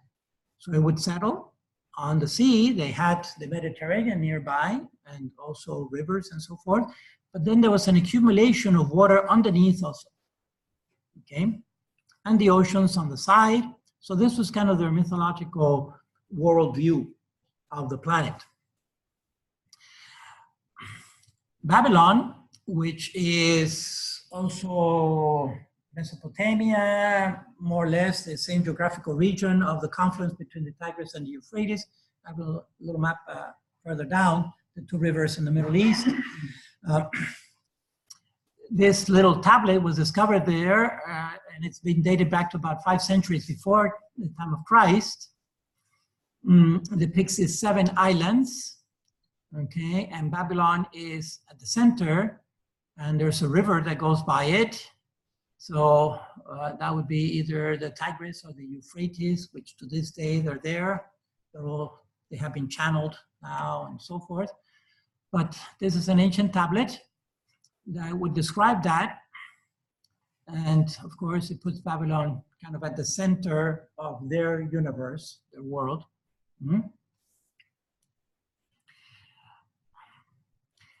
So basically, I mean, the big picture, if you will, of this is that there is flat earth, land on which we live, and then there are waters above and waters below. Then the two main celestial bodies are the sun and the moon, the major one and the minor one. And then inside the earth, literally inside, there's this Sheol, which unfortunately has been translated into the Latin as inferi, which inferi originally is below. It's a reference to debajo, inferior, underneath. But the inferi then was translated into infernum, which is hell, right, in the English. But it's not the hell that we know of eternal damnation. Rather, this Sheol of the Hebrew people is the abode of the dead. Because again, according to the biblical narrative, it was the abode of the dead that were awaiting a resurrection. And even that concept of resurrection is not universal among the Hebrew people. The Pharisees, for example, believed in the resurrection. The Sadducees, which was another influential group at the time of Christ, did not believe in the resurrection. And Jesus challenges them on that, you know, how can God be the God of Abraham, Isaac, and Moses, and if they're dead, you know, how can God be their God? God is not a God of the dead, but a God of the living. So in that kind of debate, exchange among Jewish people, basically Jesus was saying that if Abraham, Isaac, and Jacob and Moses are in the presence of God, then they are living, but they're living in a glorified body, in eternal life. There is a resurrection. Okay, anyway, went a little beyond here, but basically that's their worldview. And then they have two narratives of creation, if you will, of the process. One is logos, which is speech, and the other one is agon, or struggle, and they intermingle in the Hebrew text, all right, especially in the book of Genesis. So in logos, the word in the beginning was the word, and God said, and so forth. God speaks, and of course, because it's God who's speaking, then that word reigns supreme, all right? And whatever God says, that's what happens. And so there's that reference from the Yahweh's tradition. You see the tetragrammaton that I mentioned last time. You see it here, Yahweh, all right? Without the vowels as it was originally. And it is Dabar. Dabar is the word of God. The other tradition that intermingles with it is this Agon tradition, which is kind of a struggle. God has to struggle, if you will, but we have to put that struggle in the context of its meaning, that God is seen as struggling with monsters and of course wins over the monsters, simply to express in a pre-scientific society the supremacy of God, that even the monsters, which can certainly overwhelm humans, cannot overwhelm God, because God is almighty. All right, so this aspect of struggle in the creation narratives is simply to point out the supremacy of God, that God is all-powerful, omnipotent, and even the monsters are subdued by God. All right? The waters are the backdrop, if you will, the stage on which this logos and agon happen. So the waters are prevalent. Maybe you were mentioning why water. Well, because water is everywhere, like the fish said. Okay, we cannot imagine living without water. And for them, it was very obvious that water maintained them alive on a daily basis. Okay, so moving forward then, that's kind of the background of their mythology of creation, their worldview, if you will, or their view of the universe. On the one hand, it's a very physical view, kind of simplistic, naive, if you will. Just looking at the horizon, everything seems flat, and water is coming from above. So those are the floodgates that are opening up. They're beyond us, we can't see them, but they're there, and then the water accumulates around us, the oceans, and so forth.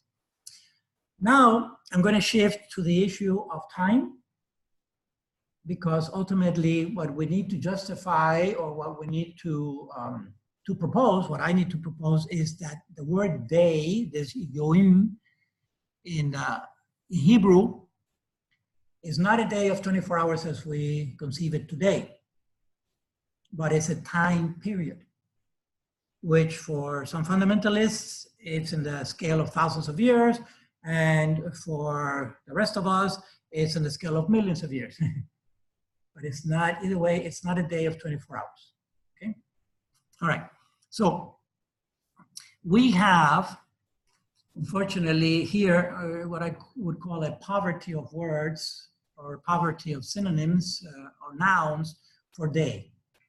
And it happens in Spanish also, it happens in many of the modern languages, apparently. But here we can get a hint from the Greek that they have two concepts of time, all right? They have chronos and kairos. Sorry, not day, but time, I mean time. They have chronos and kairos. Basically, we've kept the chronos concept of time, which is chronological. That's where we get chronometer or chronometer to measure, and each second is equivalent to each other second, right? So a second, any second of the year is equivalent to any other second in time, right? And so it is for minutes, hours, etc. And that's chronos. But the Greeks also had kairos. And kairos is a special time. It's got more emotional time, if you will, or psychological time, which can also be a spiritual time.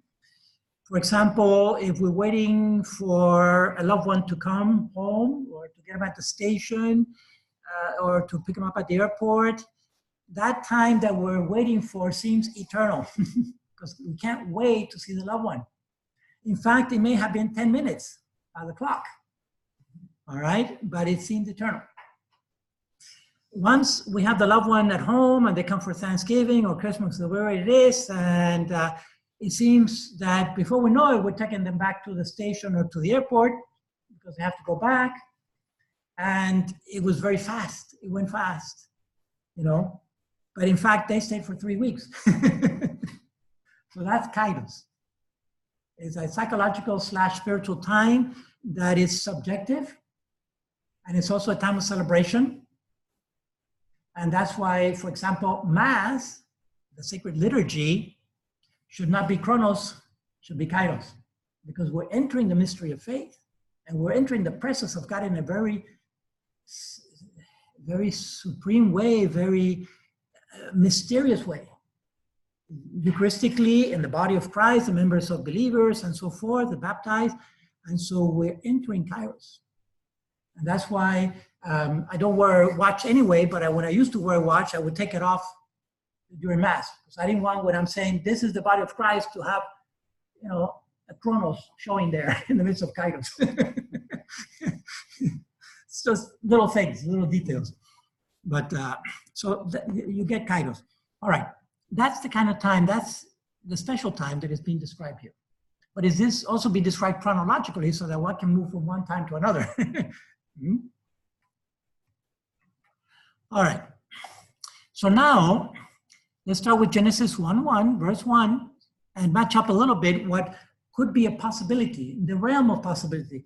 All right, in the realm of possibility. In the beginning, when God created the heavens and the earth was a formless wasteland. I want you to remember this form, okay? Because that's a philosophical term. It's not shape, but it's form, different. And I'll talk about form, matter and form with regards to the allotment of the human soul. Darkness covered the abyss. That abyss, remember, is down here, that area of unknown, and it was watery. While a mighty wind swept over the waters. There's the waters.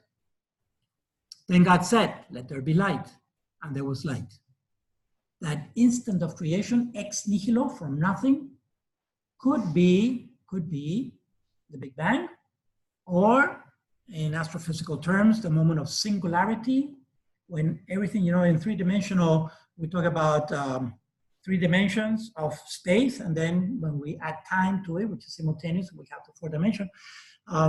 2 dimension is plane, a Euclidean plane, right? But 1 dimension is a point. Mathematical point is not a dot, because a dot actually is graphite on a paper, right? And if we go microscopically, we're going to find material there. But a point, mathematically, is 1-dimensional. And that's that moment of singularity. Before then, there was no point. There was no dimension. So we're going from no dimension to 1 dimension to 3 dimensions to 4 dimension, actually, because time and place have to occur simultaneously. You know, we're not the same place that we were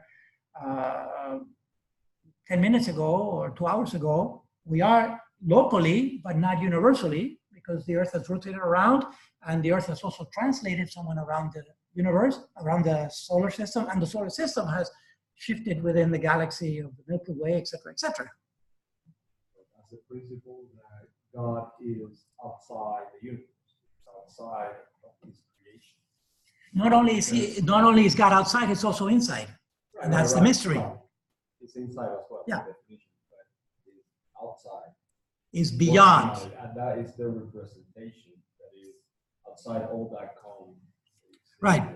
The problem is that outside of this cone, there's nothing empirically. But by analogical language also, because there's no material to God, right? And so He permeates everything. And at the same time, He is nothing of what there is created, because He's beyond it. And that's where our language just fails. And that's why I say we have to go into analogical or metaphorical language to try to express something that ultimately is beyond us.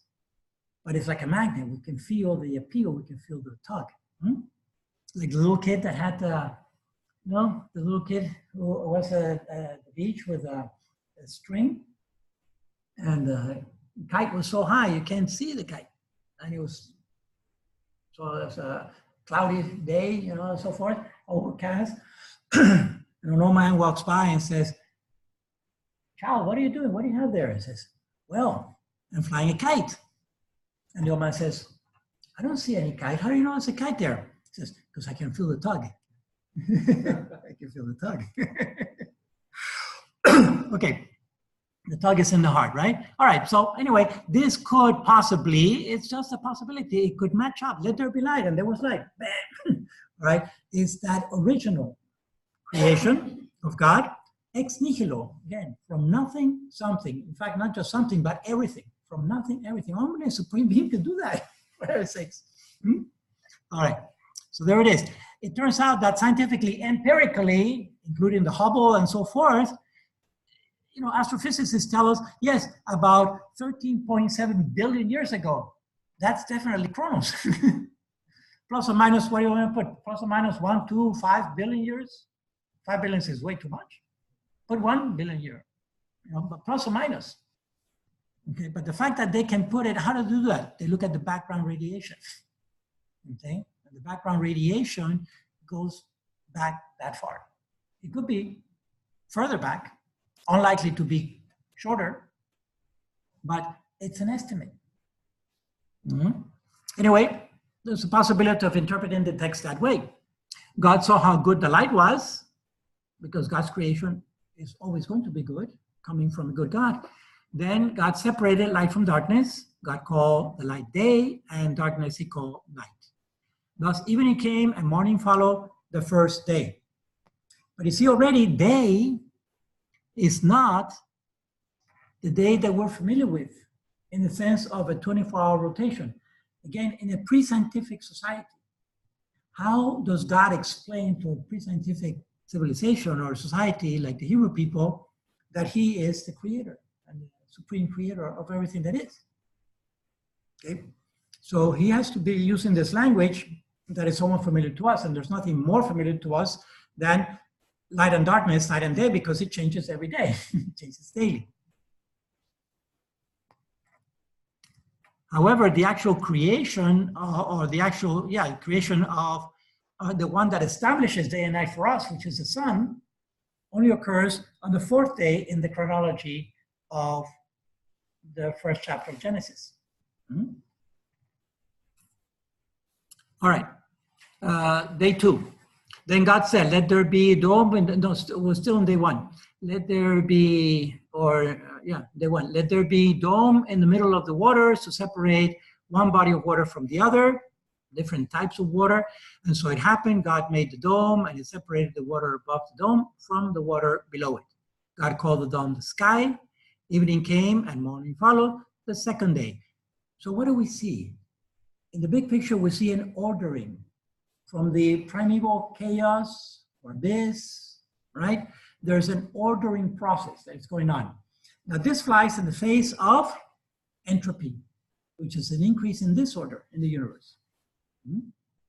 And so we see that there's kind of a counter eddy happening in creation that goes against the second law of thermodynamics of the increase in entropy in the universe. Where does the idea of water above the sky come from? The most obvious is the rain and the clouds. The clouds, I don't know if they knew that the clouds were actually water vapor, because it's a pre-scientific society. Yes, that was the whole point. And that's why the oh, maybe you don't see it too. Yeah, floodgates, you see, there's a floodgate here, and there's another one here. And they open when God wanted, and that's where the flood comes down. That's where the water comes down. If he opens both at the same time, you get a huge flood. But God was in control, basically. So that's the whole idea. Somehow they knew that there was water up there. There had to be, because there was rain coming down. Sorry? They understood gravity. Well, they had an intuition about gravity, but they didn't know that it was one of the four fundamental forces of the earth or anything like that, of the universe. Okay? All right, let's move forward. Okay, so Agon has this following storyline. God, as a divine warrior, battles with the monsters of chaos, because again, the monsters represent disorder, chaos, right? And so they have to be subdued, and because God is supreme. And those monsters are either the sea. You can imagine the raging sea when there's a storm in the Mediterranean banging against Israel there on the shoreline, or death also, which was unexplainable. Everybody has to go through it. It seems that it's invincible because we all end up dying no matter what we do. Tannin and Leviathan are also words that come out of the Hebrew text, and all these represent the different aspects of chaos. God has to tame them all, to be omnipotent, to be supreme. The world of nature joins in the battle, and the chaos monsters are defeated. So nature is kind of the handmaid of God, right? Nature is what God created and is the one who is doing the battle. They're the foot soldiers of God. God is enthroned, divine, and also there are lesser deities in this Aghanim tradition. In other words, there is influence, remember, there is influence from the surrounding cultures that are typically polytheistic. So a constant struggle of the Hebrew people is to remain faithful to Yahweh by being monotheistic, right? Believing in one God. That's why, what's the constant call of the prophets? Back to fidelity. That Israel is being unfaithful because they're allowing themselves to be influenced by the other religions and cultures, which were typically polytheistic. So it's all about hammering down that God, in order for God to be truly God, has to be supreme and only one. That's also why they're challenged, and that God incarnates in the person of Jesus Christ, and he's talking about that the Father and I are one. That sounds like two of them. Okay, very challenging.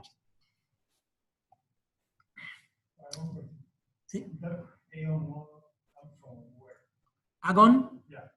Agon is one of the creation stories, one of the sources, one of the two sources in the Hebrew myth of creation, all right? And there's just references to that, just like there's logos, which is actually a Greek word. There's this Agon. And the whole point of Agon is simply to show that God is supreme. But it's like it's a teaching device, if you will, for the people.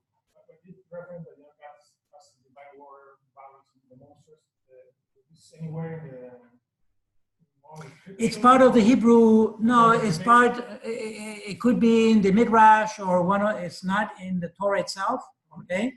But it's part of their tradition. It's part of their tradition of their mythology. Just like the Greeks had their own mythology and so forth. You can look up Agon and see the origin of, but it's been traced back, the Logos and the Agon as the two main models of the creation myth of the Hebrew people. Okay, let's move forward.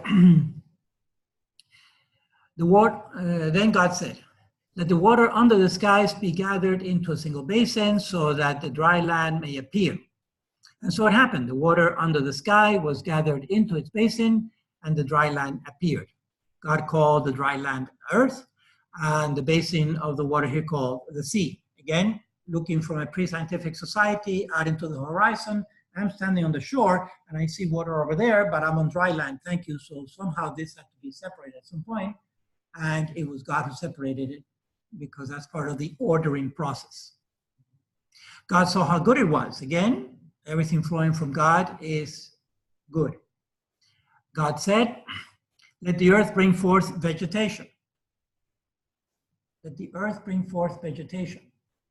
In scientific terms, we could say, again, speculative, what's the earth at the molecular level? We're talking about minerals. We're talking about inorganic compounds. Bring forth vegetation. So the Euler-Müller experiment going from inorganic to organic compounds, it's a possibility.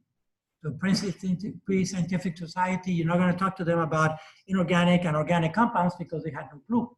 They weren't there, all right? Every kind of plant that bears seed and every kind of fruit tree on earth that bears fruit within its seed, with its seed in it. And so it happened. What God is sparing us here is the chronology, the chronos of the millions of years that actually took to happen on earth, because at first we have plenty of evidence. We couldn't justify a lava and a hot core if there was no accretion process, right? If the earth did not undergo geologically and astronomically an accretion process of congealing from a hot mass, molten mass, we couldn't justify the layers of the earth and the crust and so forth, which there's, again, overwhelming evidence. Even seafloor spreading and continental drift and all this is overwhelming evidence that there was an accretion process occurring to form the mass of the earth, which is apparently consistent with the formation of other planets. The earth brought forth every kind of plant that bears seed and every kind of fruit tree on earth that bears fruit in its seed. Emphasis on the fruit trees because those were the ones that were beneficial to humanity by way of food, right? God saw how good it was. Evening came and morning followed, the third day. This is also pointing at the fact that God is not only omnipotent, he's also benevolent, in other words, and beneficent. He is creating stuff that keeps us alive. And so God is a good God. This is also dispelling those other myths of God or gods as evil or gods as playing with humans. With, again, Greek mythology had very much that pathos, that fatalistic view that we humans were just pawns of the gods and the gods are having fun with us. And we are the playground of the gods, but it was a fatalistic view of humanity, all right? No. God is a benevolent God. Mm-hmm. All right, so accretion and photosynthesis could be matched up to this third day event, right? As long as we don't interpret day as 24 hours. I mentioned this goes a little bit into detail, but basically that the cyanobacteria that rose from the fossil record about 3.8 to 4 billion years ago, just enough cooling on the surface, on the crust, to allow liquid water stable to maintain organic material and organic life. And early on, these cyanobacteria are thought to have transformed the atmosphere from a toxic atmosphere to a livable atmosphere rich in oxygen through the process of photosynthesis. And this is just one picture, one photograph of an algae bloom that occurs even to this day. So these creatures can certainly grow in an exceeding abundance, all right? Okay, let's go forth. God said, let there be lights in the dome of the sky to separate day from night. Let them mark the fixed times. These fixed times could be more of a reference to chronos as opposed to kairos. The days and the years. And serve as luminaries in the dome of the sky to shed light upon the earth. And so it happened. God says, and it happens. That's his supremacy. God made the two great lights, the lesser one to govern the day and the greater one to govern the day and the lesser one to govern the night, meaning, or it's been interpreted as sun and moon, and he made the stars. Now, there's no mention here because there's no concept of luminous and opaque bodies, right? Luminous body is one that gives off light by itself, like a light bulb, for example, or the sun in our case, or the stars, if they're real stars. And opaque bodies reflect light. It's the wall on which the light bulb hits. It's an opaque that has no light of its own, but reflects light, and that's the moon. And sometimes the moon can seem pretty bright. And so for pre-scientific societies, they didn't make a distinction between, luminous bodies and opaque bodies. And so is in a language that they could understand the greater light and the lesser light. Where did I leave off? Yes, then God set them on the dome of the sky and shed light upon the earth to govern the day and the night and to separate the light from the darkness. God saw how good it was, evening came, morning followed, the fourth day. This is a reference to how we mark the day today. Was only created on the fourth day, essentially the sun, which is what determines for us chronologically one rotation of the earth. Moving forward. So what I'm trying to say by this is that we will be very, very hard pressed to interpret that day as a literal day of 24 hours if what determines the day of 24 hours was only created on the fourth day, right? And the word yom is the same word used in all the 7 days in the Hebrew text. Fifth day, God said, let the water teem with an abundance of living creatures, and on the earth let birds fly beneath the dome of the sky. And so it happens. God created the great sea monsters and all kinds of swimming creatures with which the water teems, and all kinds of winged birds. God saw how good it was. God blessed them, saying, be fertile, multiply, and fill the waters of the seas, and let the birds multiply on the earth. Evening came and morning followed the fifth day. Just put this picture as a little allegory. Imagine this diver. This is a huge school of fish. What is it? Yeah, the Leviathan, right? We are legion. And the only thing that is splitting them or making them swirl is the bubbles coming out of the tank from the diver who's down here. I'm sure he's fascinated by all the fish that are looking at him. This is a huge school of fish that is moving through a dense fluid of water, and then this is a dense cloud of starlings that is moving through a thinner fluid, which is the air.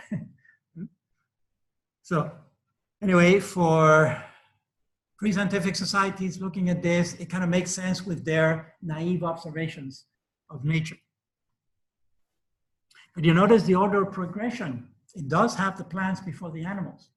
And it does have earth before plants or animals.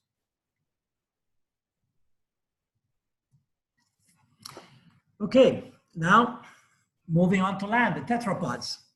Then God said, let the earth bring forth all kinds of living creatures, earth, cattle, creeping things, and wild animals of all kinds. And so it happens. This basically, all these cattle, creeping things, and wild animals of all kinds, globally, we can think of the tetrapods. In other words, moving from from the oceans onto land, from water to land.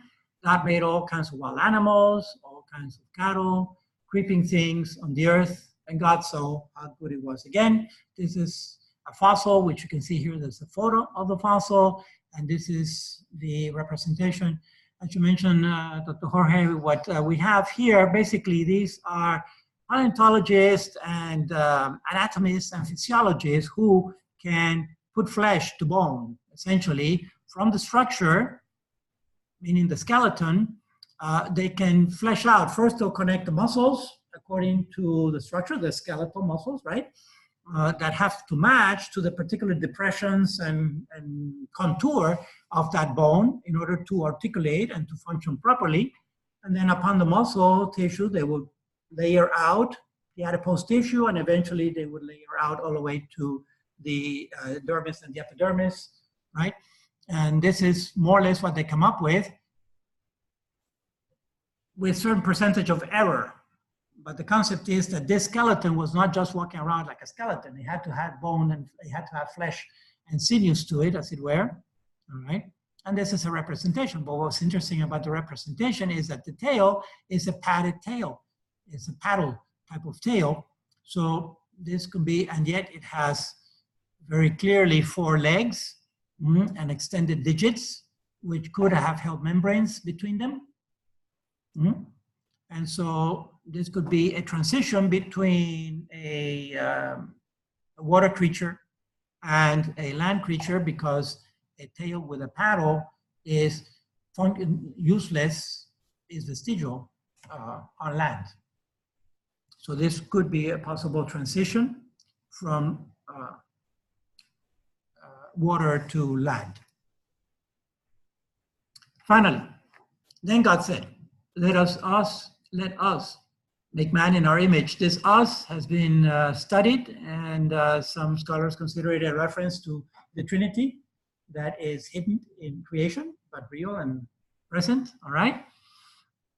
And that's why also in older times when the Pope spoke about us, he was talking about the whole church. He represented the whole church, okay? And that's why he uses the papal we, which was also an influence possibly from the monarchy, the monarchical we. When we, the king, and we, the queen, spoke on behalf of the whole kingdom. Make, yes, to the, how do you reconcile that? right. We would have to get into the Hebrew text and in how is this pluralized, in what context is it pluralized, okay, but there could be a hint of the Trinity there. Let them have dominion over the fish of the sea, the birds of the air, the cattle, all wild animals, creatures, etc. But image and likeness is the first time that it appears in the description for the creation of any creature. All right, and that's why we say that we are the culmination of the human, of God, of the creation. And how is it that we are God's image? Because it's not in the material sense, in the sense that God does not have matter that is composite, right, of parts. So it has to be then in the spiritual realm, in the more spiritual, and essentially in what perdures, which is our will and our intellect, but most especially in our soul or conscience or anima, okay? And that is the image and likeness there. Somehow we reflect God. And also, from another angle, the capacity for love and the exercise of love, true love. God created man in his image. In the divine image, he created him, male and female, he created them. Very interesting that alongside with the creation of human, it's already established the 2 sexes, which should be maintained in harmony with the genders. And I'll talk about that when we get into the transgenderism and so forth, a little bit on the beginning of life course, and then also in healthcare course at the end of the program, okay, next fall. Basically, we see that male and female, again, to a pre-scientific society that had no clue about chromosomes, it is established, our sex and gender are simultaneously established from the beginning as how we are, as the norm, God blessed them, saying, be fertile, multiply, fill the earth and subdue it, have dominion over the fish of the sea, the birds of the air, all the living things that move on earth. So he gives dominion. That dominion, again, today is interpreted as stewardship and not exploitation. We have to be very conscious of that, because we're getting into trouble by exploiting nature and not managing it, not being good stewards. God said, I give you every seed-bearing plant over the earth and every tree that has seed-bearing fruit on it to be your food. And to all the animals on the land and the birds of the air, all the living creatures that crawl on the ground, give green plants for food. And so it happened. God looked at everything he had made, and he found it very good. Evening came and morning followed, the sixth day. All right? And that closes that narrative of the creation of living things. I also want to point out at some people use this in eisegesis and to glean from the text that we're only supposed to be vegetarians. The vegans would go for this big time, right? And we're only supposed to be vegetarian, and we should leave animals alone, and we shouldn't be animal husbandry, and all that has been an abuse of nature, and we should only eat plants and not animals. Because then they go sometimes further. Animals also have a soul, and we have no right to kill animals. But when I'm biting into the tomato, I'm actually killing that tomato because that tomato is going to be digested into molecules, right? So they seem to have a lot of regard for animal life, but less regard for the plant life, where we can apparently still eat, unless we're not supposed to eat anything. And I point at that moment to our heterodontry, right? And now we have an expert in the field, but the fact that we're not homodonts, we have different types of teeth, again, with the form-follow function, the structure of the things according to the function of the thing. We got molars to grind, but we also have canines to tear and incisors to cut and so forth. So that is representing different types of feeding, different types of food. So we are supposed to have, in fact, a balanced diet of plant and animal material.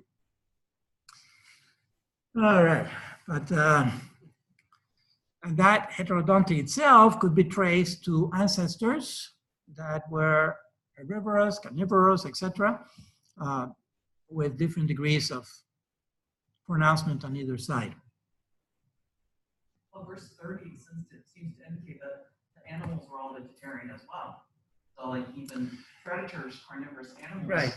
And they would be. Things have changed. So, if things have changed, then things have changed. Right, and my question then to the authors of the video, how do you justify the carnivore dinosaurs? Because they're only picking up on herbivore dinosaurs. But the carnivore dinosaurs were then intrinsically evil. They couldn't be created by God if they were intrinsically evil. Because God cannot create evil. He may allow it, but not a direct creation like that. Okay, so that's why a naive or simplistic interpretation is not really our way, okay? We're looking for the fuller meaning of the passage. And as I just tried to demonstrate to you, the fuller meaning of the passage could match up to an evolutionary process, not just biological evolution, but geological evolution. In other words, the creation of the planet itself from the process of accretion of the planetary system. All right, moving forward, and keep in mind that the notation in the Bible is a creation of the human and not the sacred author. And it was put centuries later into the text, all right? And this was essentially to try to be able to refer to the Bible without having to say that thing over there, yes, where it says in the beginning. No, we can say Genesis 1, verse 1, chapter 1, verse 1. Okay, so the notation Bible was introduced centuries later in the written text, all right, let alone the oral tradition. How do you do that? Not only that, I will tell you that in the copies, there's not even many times punctuation. They're just running sentences and running paragraphs, and you figure it out by context, to put it into context, to put a comma or a period here and there. So to kind of finish the thought, all right? But that's very typical of Greek and Latin, let alone Hebrew. It was just a constant writing. Some were hard pressed to just limit the word itself. Well, look at today, like 100 years ago, just about Ulysses. Okay, and even now there's some talk, I think, that some of Hemingway, there's been some translations that are not, but Ulysses especially, depending on the version or where it was translated, when it came from, and people add to it, and that's the 20th century. Exactly. And there's about a 70 or 80% chance that Shakespeare actually wrote all the works that are attributed to him. And that's just about 300 years ago, 400 years. Okay, so therefore, we could also argue that there is a continuation between Genesis 1 and Genesis 2, but the source is a different source because the narrative changes so drastically. So the overwhelming evidence, right, is that this Genesis 2 is coming from a different source, which is known as the Yahweh's, in contrast with the priestly source of the 7 days of creation, which had to land on that Shabbat. And so here it is. Thus the heavens and the earth and all their array were completed.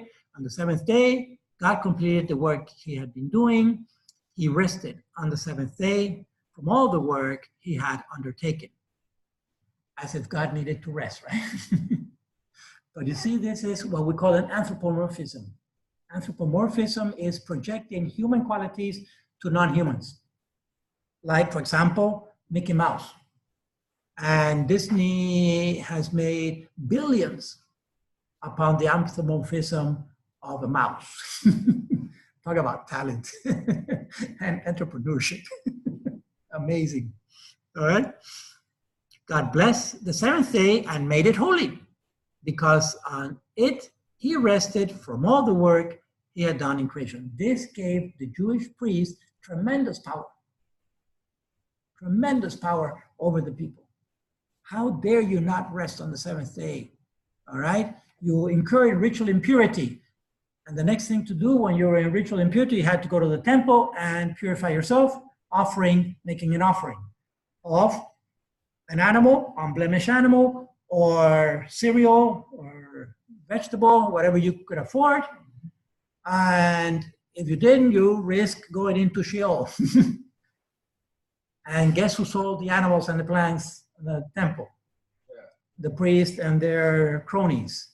And the one time that we see Jesus angry in sacred scripture is the cleansing of the temple. All right? So very telling on the manipulation that had been done, an eisegesis of a sacred text. Whereas the original author, the sacred author, is trying to present a text that trying to describe the origin of everything in a pre-scientific term that would be understandable to those people at the time. Okay, so the seventh day is a time to have a nice get-together, family and friends and so forth, and to go to temple and to listen to God's word and to act on that word, which is what Jesus did, but he did it especially on Saturdays, on the Sabbath, to demonstrate that he is the Lord of the Sabbath. All right, so now I want to pick up back briefly. Where am I? Oh, okay, I got about 20 minutes more or less. The Tigris and the Euphrates that I've been mentioning several times, finally, here is an actual picture of it. Today's Turkey, Syria, Saudi Arabia, Iraq, and Iran, all right? It is the confluence of these two rivers that are considered two of the four major rivers of the world, of the known world back then, which was a very restricted known world, basically around the Mediterranean. The third one is the Nile over here in Africa. I forget which was the fourth main river of the world at that time, of the known world. But these were three of the four: Tigris, Euphrates, the Nile. I forget which one's the fourth one. But you see many fountains and figures like men, for example, in Greek and especially Roman mythology represented rivers, and women represented cities. The statues of men, because of the flow of water, use your imagination, and women represented cities because they're bare children who live in the cities. Okay, so those were the allegories. Here's a photograph of that tablet again, where it lines up these hypothetical places or mythological places with the river through it, all right, which some have interpreted as this area, also known as the Fertile Crescent.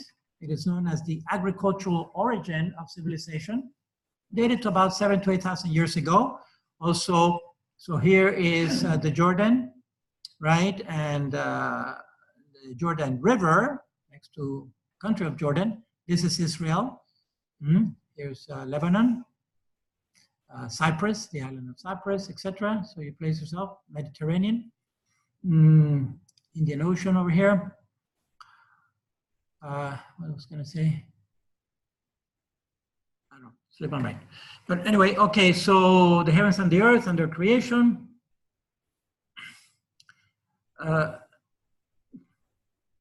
Oh yes, the agricultural. Oh, Jericho. So Jericho, which is in Israel, has been dated to about 7,000 years ago, more or less. There are layers of civilization, one built on top of the other in Jericho, whereas the cultural origin of Western civilization is considered to be Greece, classical Greece, several centuries after, actually millennia after the agricultural origin of civilization.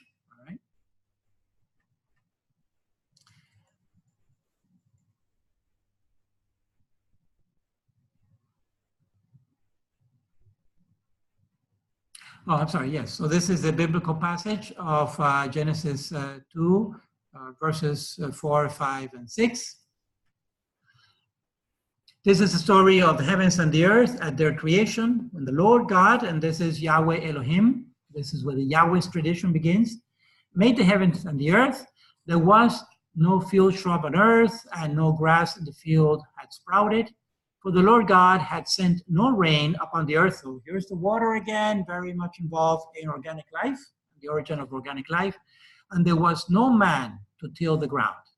But a stream was welling up out of the earth and watering all the surface of the ground, could correlate to the Fertile Crescent, the water that is welling up and irrigating an area that is going to become the agricultural origin of civilization, with the cultivation of wheat, which was a happy match, if you will. It is considered that about 7,000 years ago, more or less, or 7,000 years before the time of Christ, there was in this area a mutant grass.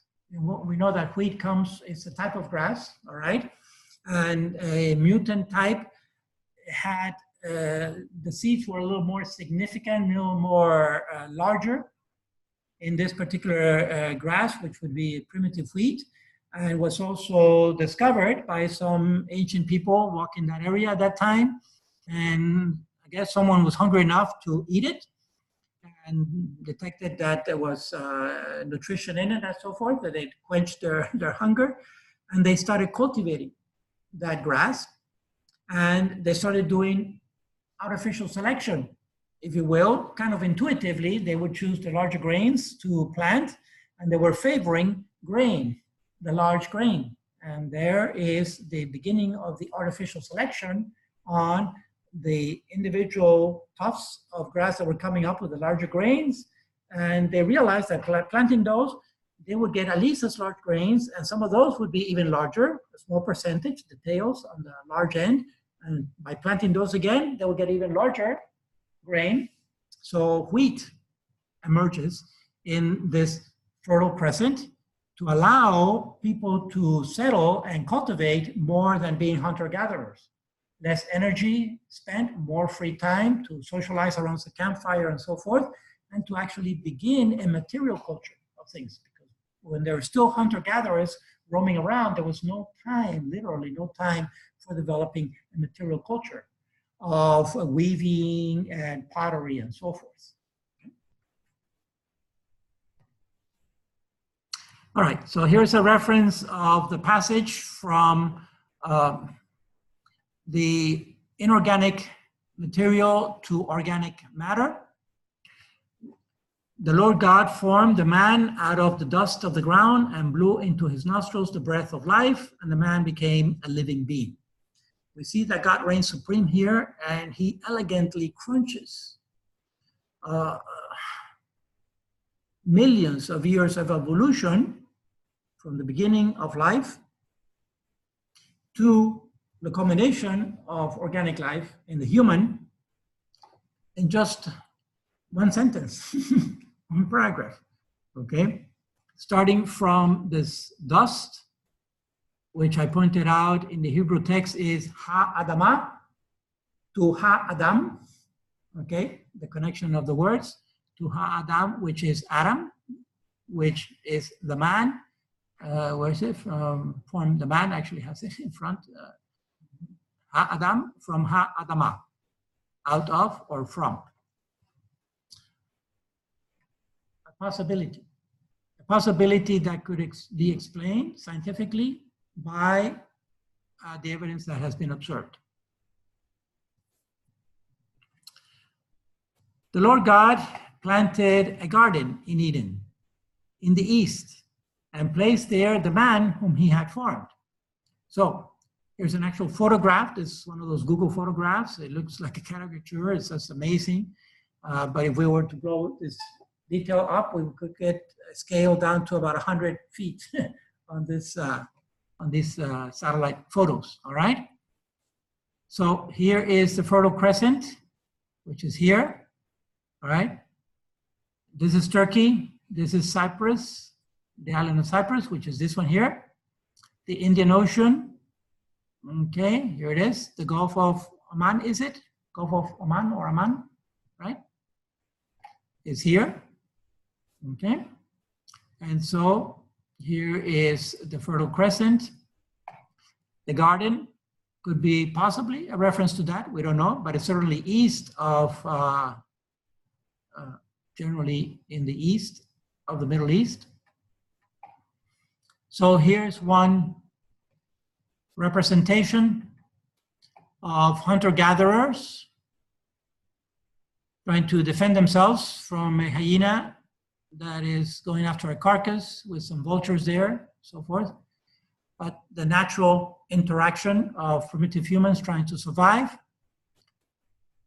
This that is being represented as an idyllic garden from the theological or religious or spiritual sense, anthropologically could have been a big struggle with non-humans, other animals that were predators, and with other tribes of humans that were not necessarily friendly. Okay, like for example, sapiens and Neanderthal, because the competitive exclusion principle, two different species competing for the same territory and the same resources in a particular territory, niche, and habitat, eventually one will displace the other.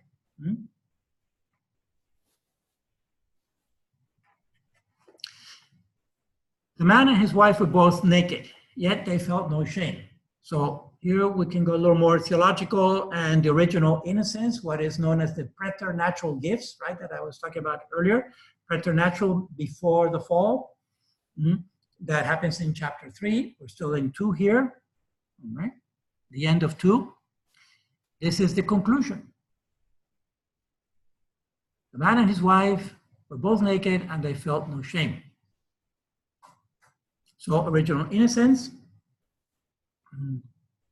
Then the Lord God then called the man and asked him, where are you? Yeah, I skipped to chapter 9, okay? Yeah, after the fall. From 1 to 8 is the actual fall, the temptation and all that. He answered, I heard you in the garden, but I was afraid. This is God is walking with Adam and Eve, and all of a sudden, Adam and Eve hide from God. So in an anthropological way, an anthropomorphic way, the sacred author is trying to point out what happened in the fall. We lost our innocence. We lost our innocence. Humanity lost its innocence. I was afraid because I was naked. So I hid. The Lord God, and God said, how did you know you were naked? See, because you didn't know you were naked before. The loss of innocence, concupiscence, which again, for many centuries, the church interpreted, and Christianity as a whole, strictly as a sexual sin. So it's as if the 6th commandment was the only commandment. And it was all about sexuality and misuse of the sexual capacity and sexual power, because that's what made us lose our innocence. Okay? But concupiscence, I can tell you theologically, from the Catholic perspective, is much broader. It's any disordered desire not only for sex, but also for food, for power, for money, for many other things, because it's a type of idolatry. It's replacing the true God for a false God. And in fact, in the Old Testament in general, the Hebrew text and the Hebrew people interpreted adultery and the sin against the sixth commandment as a sin of idolatry, going against, desiring someone other than God. Okay? So just to broaden then the aspect, because then eventually that also had a tremendous impact on what we call Jansenism, and the fact that all sin was interpreted somehow in a sexual way, and that had an impact in the sacrament of matrimony, to see it as a lesser sacrament. The real pure went into the priesthood or they became nuns. But the ones who couldn't resist that temptation, well, they had to marry because they couldn't help themselves, they couldn't hold themselves. And it was perceived as a lesser sacrament, which is an abomination. Eventually it was a heresy condemned by the church, Jansenism. You know, and then the couple was only allowed to have sex, the married couple in the church, you know, not have sex in the church, but married in the church. they were only supposed to have sex for the sake of the progeny, of having children. And the primary aspect of matrimony was children, and only secondarily was the allotment of the concupiscence, right? Because they were already blessed. But don't you dare enjoy it. Just don't enjoy it, but have the sex for the sake of the progeny. That was a mischaracterization of the sacrament of matrimony, did a lot of damage to marriage. And thanks be to God, with the Vatican II, mostly the original sense of marriage was reinstated.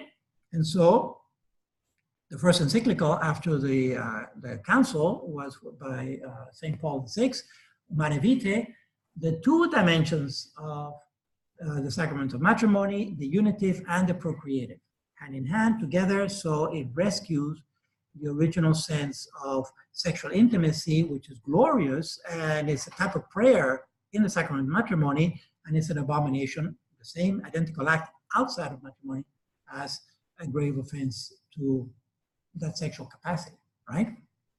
The sexual faculty. All right, so there's a lot that is packed in there in this transition from being naked and felt no shame to being naked and feeling shame.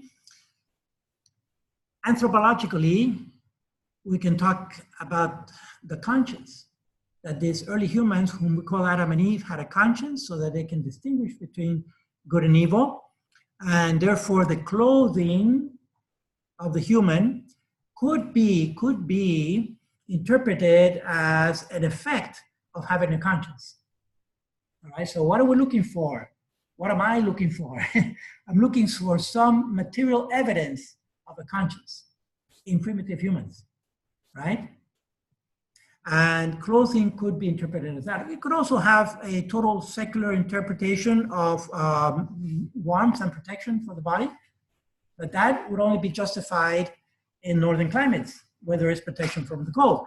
How could we justify loincloths in the tropical humans, you know, if it had no purpose of warmth? It had to have the purpose of pudor, of covering the genitals, of covering the what could be tempting parts of the body. And so it could point to a conscience. Whereas none of the animals, we ever see them wearing any clothing. Not even the one that is phylogenetically closest to us, the 99% homology of the chimp. We never see naturally a chimp wearing clothing or expressing any kind of pudor. Because if you observe chimps for any particular length of time in a zoo, you'll see them having sex in front of all the others who are observing them with any kind of shame at all. All right. Okay. So I'm looking for, since we're trying to trace a phylogeny of humans, and I'm tracing that phylogeny specifically to the granting of the soul, of the human soul, which is the form of the human, when the matter was able to receive that form. All right? Okay, So now I'm going back to some representations. These are obviously representations. These are not photographs, okay, from the best that we can do, that anthropologists and archaeologists can do with the fossil record. The divergence of Neanderthal is thought to be anywhere between 400 to 700,000 years ago. The question is, did they use clothing? Most anthropologists tend to think that they did use clothing. There may be some evidence of that in the record. But what I'm trying to point out here is the climatological difference between the northern climate, specifically Northern Europe, where it does get pretty cold in the winter, whereas in the tropics, the clothing is placed in a different part of the body. And I propose to you that it's placed in a different part of the body for different reasons. Whereas this one could be for holding the warmth of the body, okay? This one was more for prudence, right? And for pudor, because they actually saw each other as naked. All right. Many indigenous peoples, they don't clothe themselves. Okay. Especially in warmer climates. So, and they don't close themselves fully, but there is a little bit of functionality, and I'm glad that we're all adults here, but you'll see to this day, you'll see some of the Aboriginal cultures in, whether it's in the Amazons or in Africa, the male will wear kind of a string to hold the genitals together so they're not bouncing around all the time, because the males are going to be jumping around or moving and running and so forth. So it's kind of a protection for the genitals to hold them together. And in Africa, in some cultures, they actually use the horn of the rhinoceros to protect their penis. And then we can see why the horn of the rhinoceros is considered an aphrodisiac in some cultures. And then why they're going after the rhinoceros to the point of extinction or near extinction because of the aphrodisiac. So the same horn intact that protects their penis, when grounded, is going to supposedly confer virility on the consumer of that powder. All right. Pre-scientific societies, right? Very functional. But we see that there's a functionality there. But the loincloth seems to be fairly uniform with very primitive cultures that we see today in the tropics. Tracing it back a little bit, I did a little bit more digging on the anthropological issue of clothing. And it has to do, it actually has lice that are on the clothing, but the lice don't originate in the clothing. The lice originate on the mammal that is carrying them, because they're body parasites. They're epiparasites right on the skin. And it turns out that we have two types of lice. There's a head louse and there's a body louse. And there will be the neck in between them that separates them, all right? And so the head louse doesn't really survive on clothing. It's the body louse that survives on the clothing.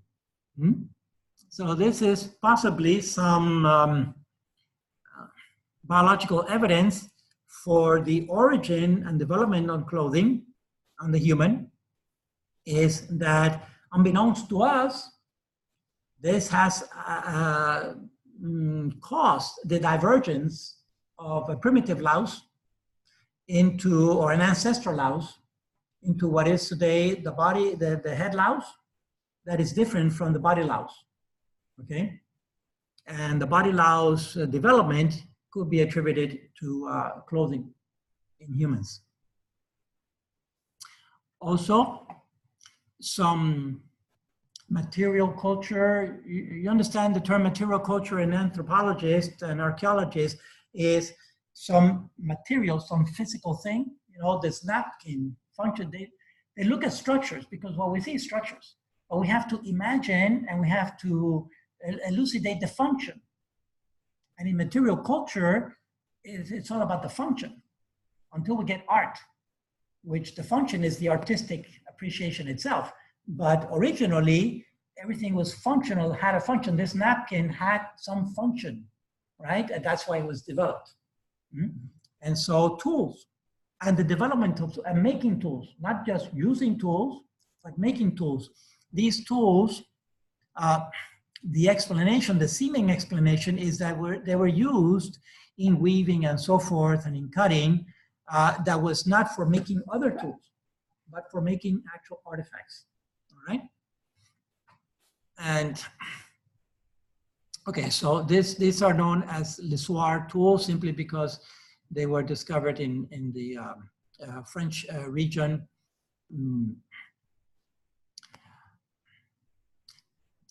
Basically trying to correlate primitive humans to the wearing of clothing, all right? And if we can make a further jump to the wearing of clothing to the existence of a soul, of a human soul, and trying to get to where, what human was human enough for God to grant a soul, the matter of the human, of the homo, to be human enough to receive a soul from God directly, individually, personally, as God's gift and God's unique creation. And that had to have happened somewhere in our history as we go back in the phylogenetic tree, or even just in the Homo ancestry. So I want to address this a little bit philosophically, just in the 1 minute that I have left, more or less. Matter and form, I mentioned it with regards to the sacraments, but it happens with everything, all right? So that there is no formless matter, really. Formless matter, it would be chaotic, would be pre-creation. And that's the reference of Genesis 1 there. The earth was a formless matter, right? That formless that I asked you to hold on to early on. When God created the heavens and the earth was a formless wasteland. This formless, it's not shapeless, okay? And let me make that distinction between shape and form first, which is a philosophical distinction, and yet real and important. The shape is, this is a crumpled shape of a napkin. This is a flat shape of a leaf, but of a piece of paper, of a leaf of paper. But this shape is not the form. The form is paper, paperness, napkin-ness, bottle-ness, the quid-s, the what is, that's the form. Substance, thank you. The noun, grammatically, the noun, the substantive. The form, philosophically, is the matter. What is it? It answers the question, what? What is it? All right? Only Adam had access to the form of the animals. And that's why he can name them, because the name is the noun, is a substantive. It's the substance. That's form. The form needs to match the matter. So we cannot have the form of a giraffe in the matter of an elephant, for example. Or even the form of a mammoth or mastodon in the matter of an elephant again. They have to match, okay? Matter and form need to match. And when we understand these two concepts and the relation between them, because the matter is the material, you can take it down to the molecular, to the atomic and the subatomic and the sub-subatomic. You can take it all the way down to the quark, if you will.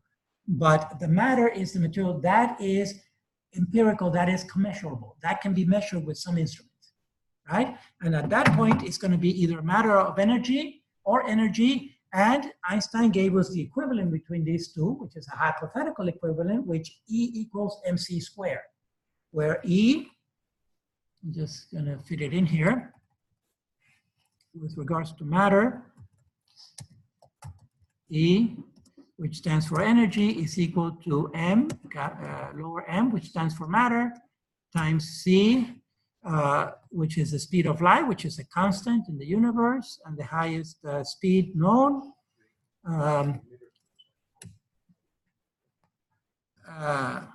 squared.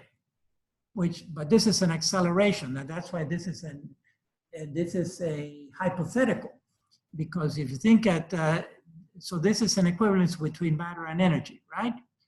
If we were to take matter, any matter, hypothetically, and throw it at the speed of light square, or accelerate it at the speed of light square, this matter will become energy.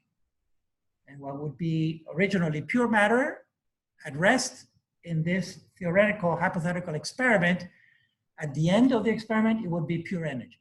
And that's why there's an equivalence here, all right? But you notice it's forever hypothetical, because if c, which represents the speed of light, is a constant and it's the highest speed known in the universe, how can we square that speed? How can we accelerate it beyond itself? And that's why it's a hypothetical experiment. This really remains hypothetical forever. It cannot be actually proven, because we could never go beyond the fastest speed on Earth by definition. And we could not accelerate that speed beyond itself, right? Because that is, by definition, the highest speed. Anyway, it's there, and mathematically it does work. And that's why he was a theoretical physicist and not an empirical physicist.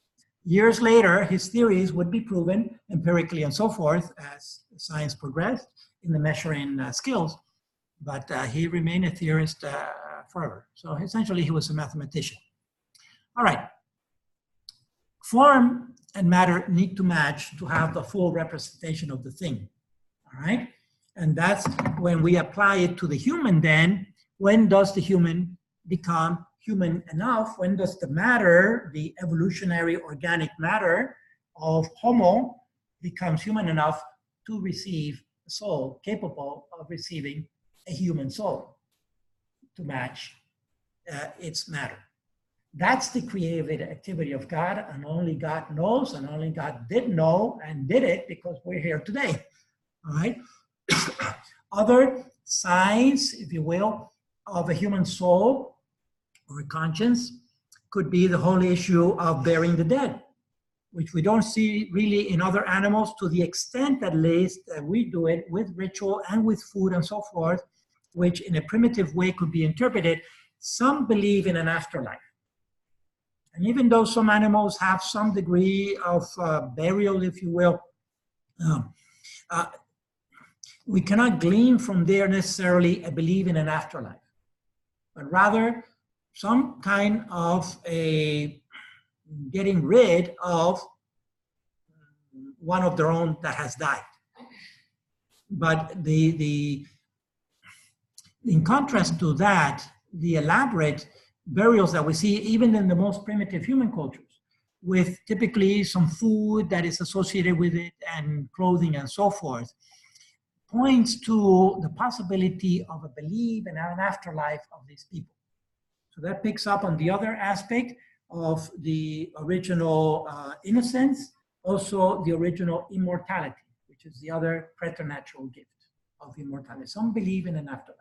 The most primitive cultures of humans that we have seen.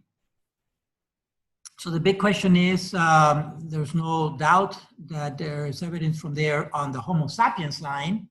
In my mind, the closest evolutionarily, which would be Neanderthal, is there some evidence in Neanderthal of either clothing or burial. There seems to be one site that is attributed to Neanderthal in France, and it's this one about 50,000 years ago.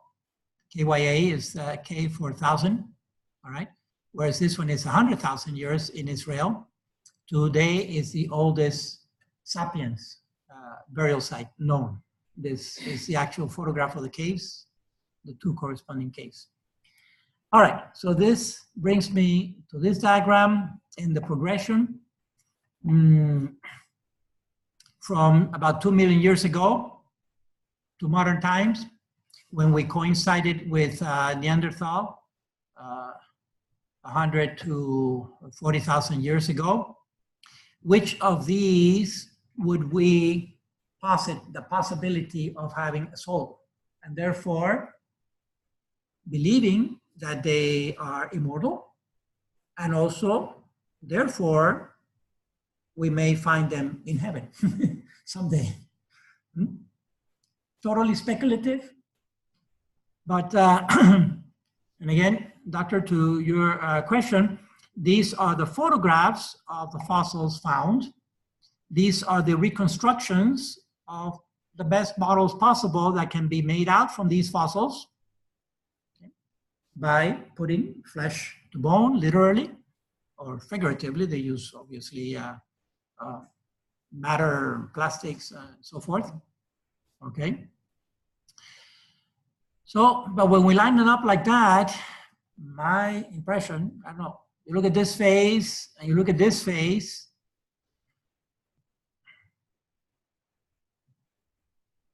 what's your opinion? Does this look more ape-like or human-like? And does this look more ape-like or human-like, if we were to put it that way? Keeping in mind that from the phylogenetic tree, the estimation is that we diverged from the apes, from contemporary apes, about 6 to 8 million years ago. All right, from the ape, the Gorillini genus branching, about from where we get chimp, gorilla, orangutan was even earlier than that. What's your sense? Well, we have to know if they buried their dead or if they weren't moving, or, I mean, that It would be nice to know. There seems to be some evidence here. There's not evidence found yet here. Possibly. It's speculative, but possibly. There's a possibility. So you see, we're switching now into that probabilistic world. With what degree of assurance? You know, but we're going into that probabilistic universe, if you will, that there's a possibility that maybe Neanderthal did have a soul. Okay, so maybe God did grant a soul to Neanderthal. Certainly we would believe that God granted a soul to sapiens, because it's actually cruel to think that some sapiens had a soul and some sapiens did not have a soul. There would be different species because of the matter would be different, right? But if we all have the same matter and form to make us sapiens, as a, you know, biologically species would correspond to theologically what we would call human as a noun,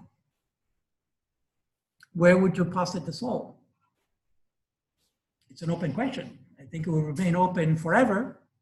There's a possibility that when the matter developed enough to contain, to be able to appreciate a human soul, and that soul could actually have an impact on the matter, essentially allowing us to consider eternal life, allowing us to consider the possibility of a God, even if it's mixed with magic and superstition, like in primitive cultures and so forth. But we don't see any kind of that ritual in any other animal, at least the animals that we observe today, all right? There are no paintings, no art is another one.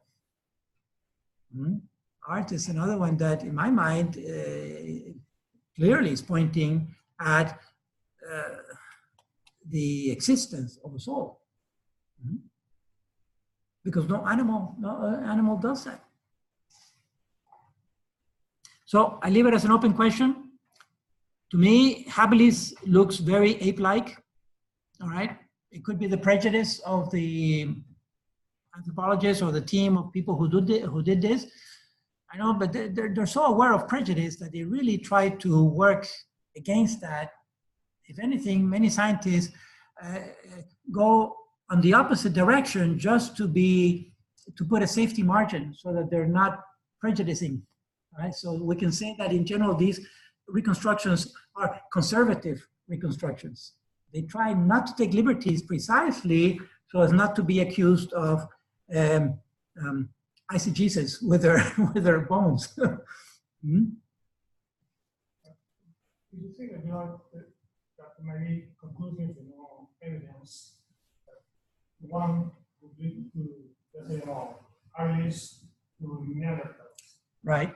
If there was a sequence? Yeah. So they don't have a sequence. It's basically they're putting together Yes. Coming with a theory that, from this, we are. Absolutely. This. Yes. But, agree. How do we break out of the dog chasing its own tail? Maybe, that made it this way, so men doesn't understand. Like it's a form. Right?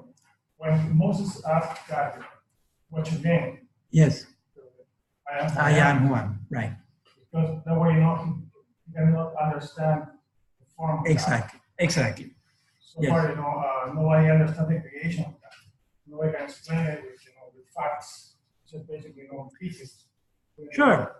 But, there's an alternative explanation. In other words, the alternative explanation why some people may see a sequence here, other people may not. But either camp can admit the fact that there's a paucity, there is a lack of abundance of fossils to make the connection.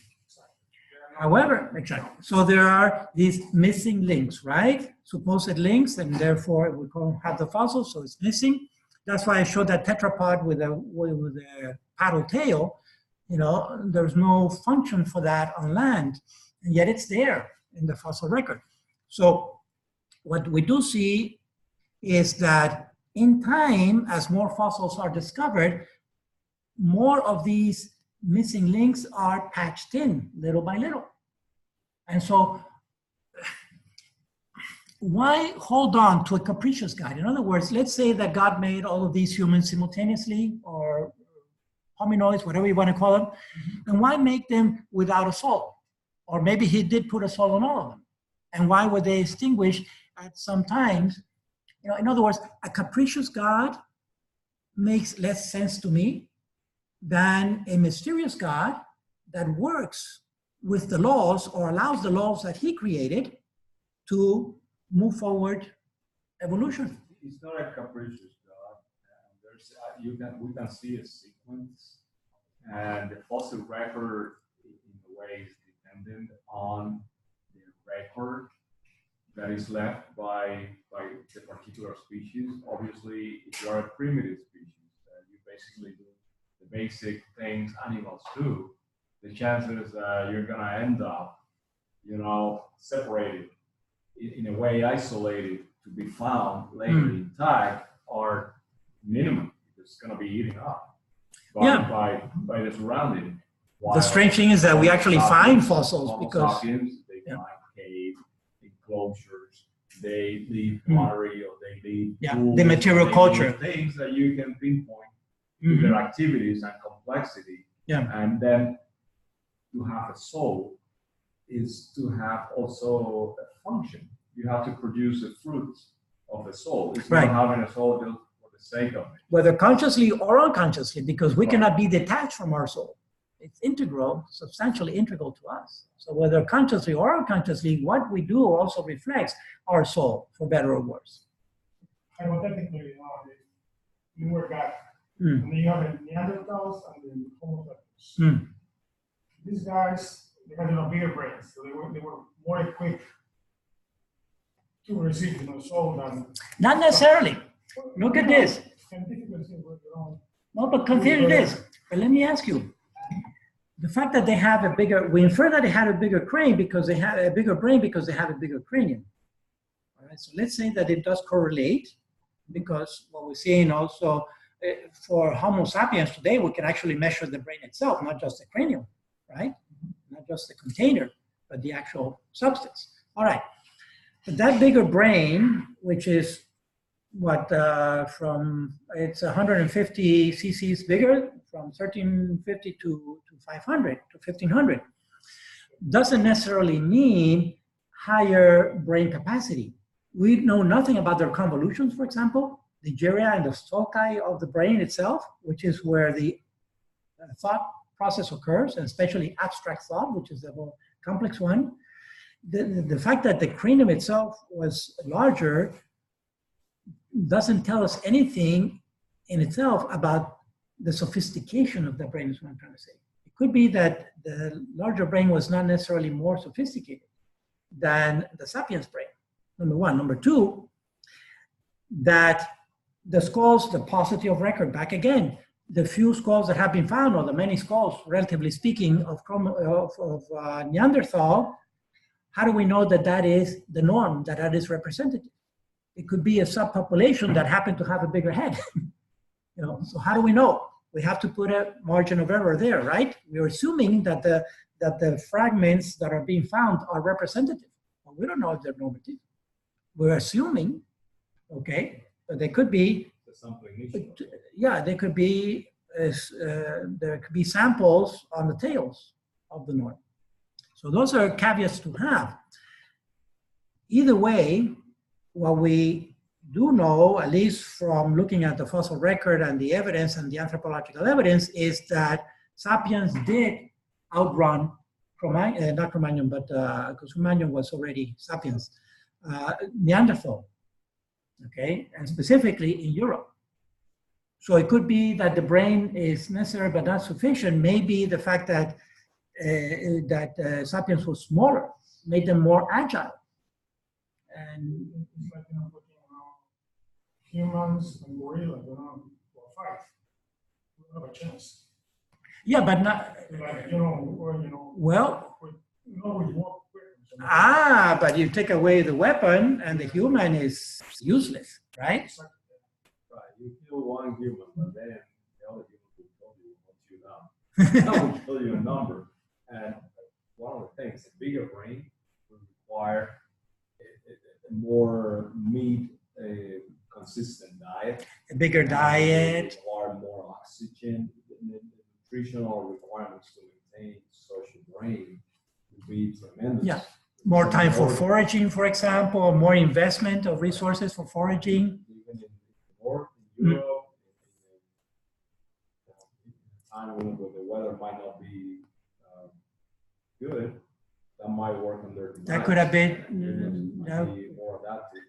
Exactly. So the bigger picture is always more complicated than what we see. You know, even pathways, when we look about chemicals and pathways, I mean, it's caricature what we do. The complexity of the metabolism, functioning metabolism in the body is far more sophisticated than individual pathways that we study in biochemistry. Yes. Really? Yeah. That's interesting. Look at that. They need more.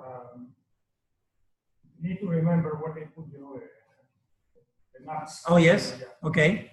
And maybe would it be specifically the optic centers of the brain are more developed for three-dimensional sight, for example, jumping from branch to branch? I'm always amazed at squirrels going on a cable from one tree to another, one pole to another, with this little cable. They're so agile, right?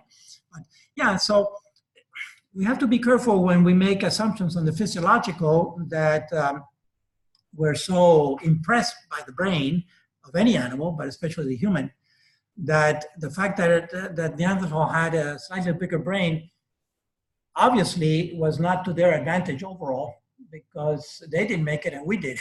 You know, so it's challenging. These are the questions that remain open for us, right?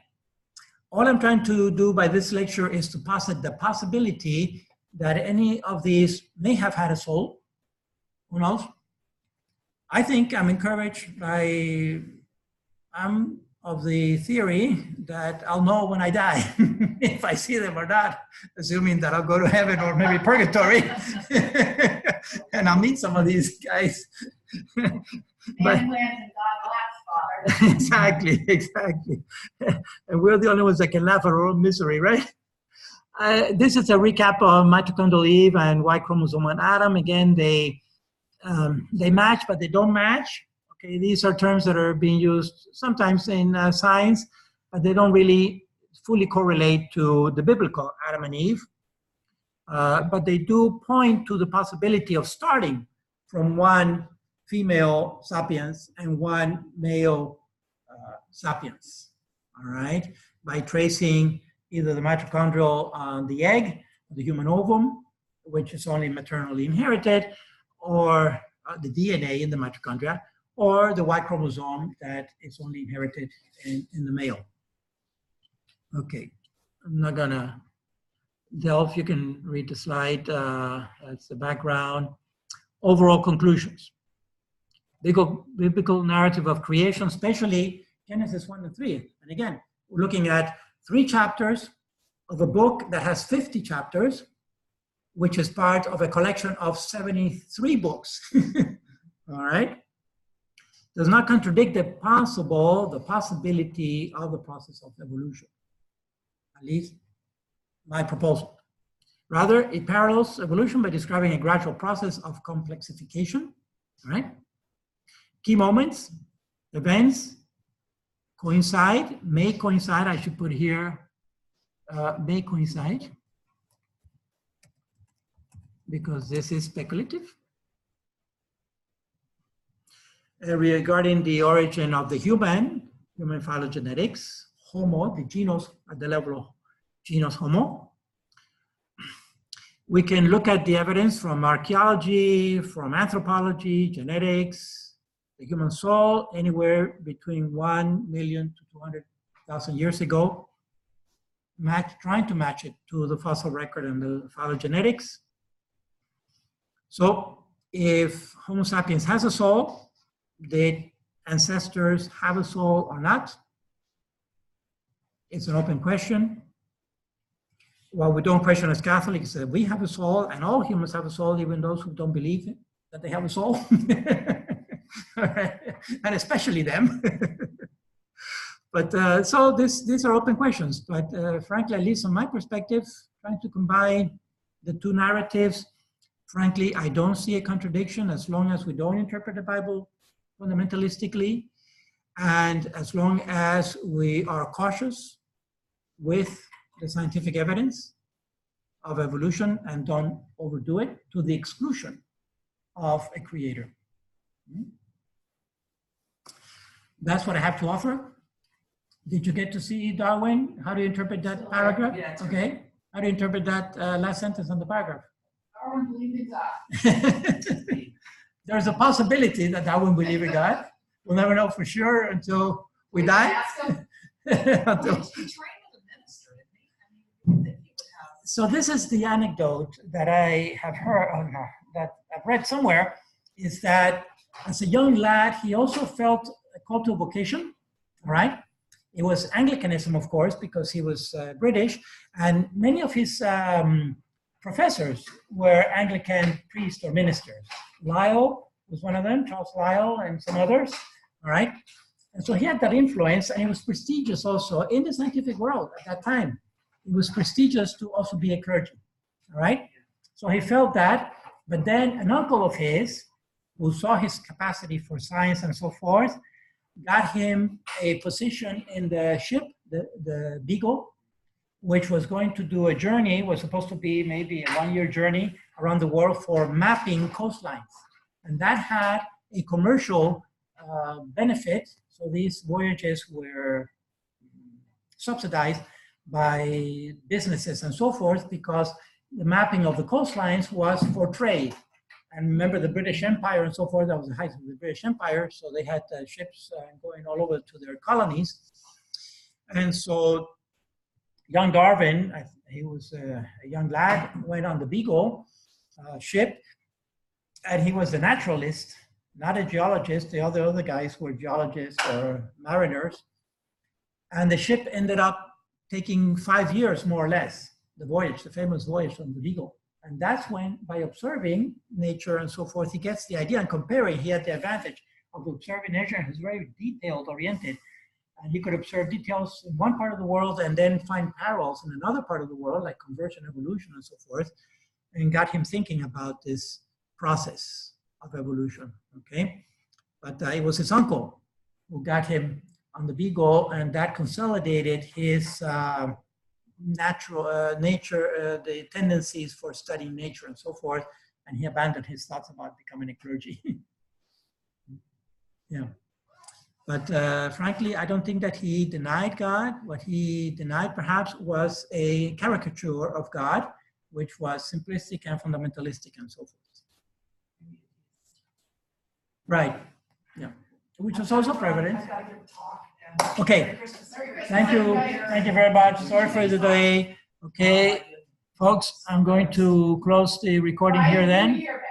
Thanks again. Happy New Year. Merry Christmas to everybody. And we'll catch up again in January. Bye-bye.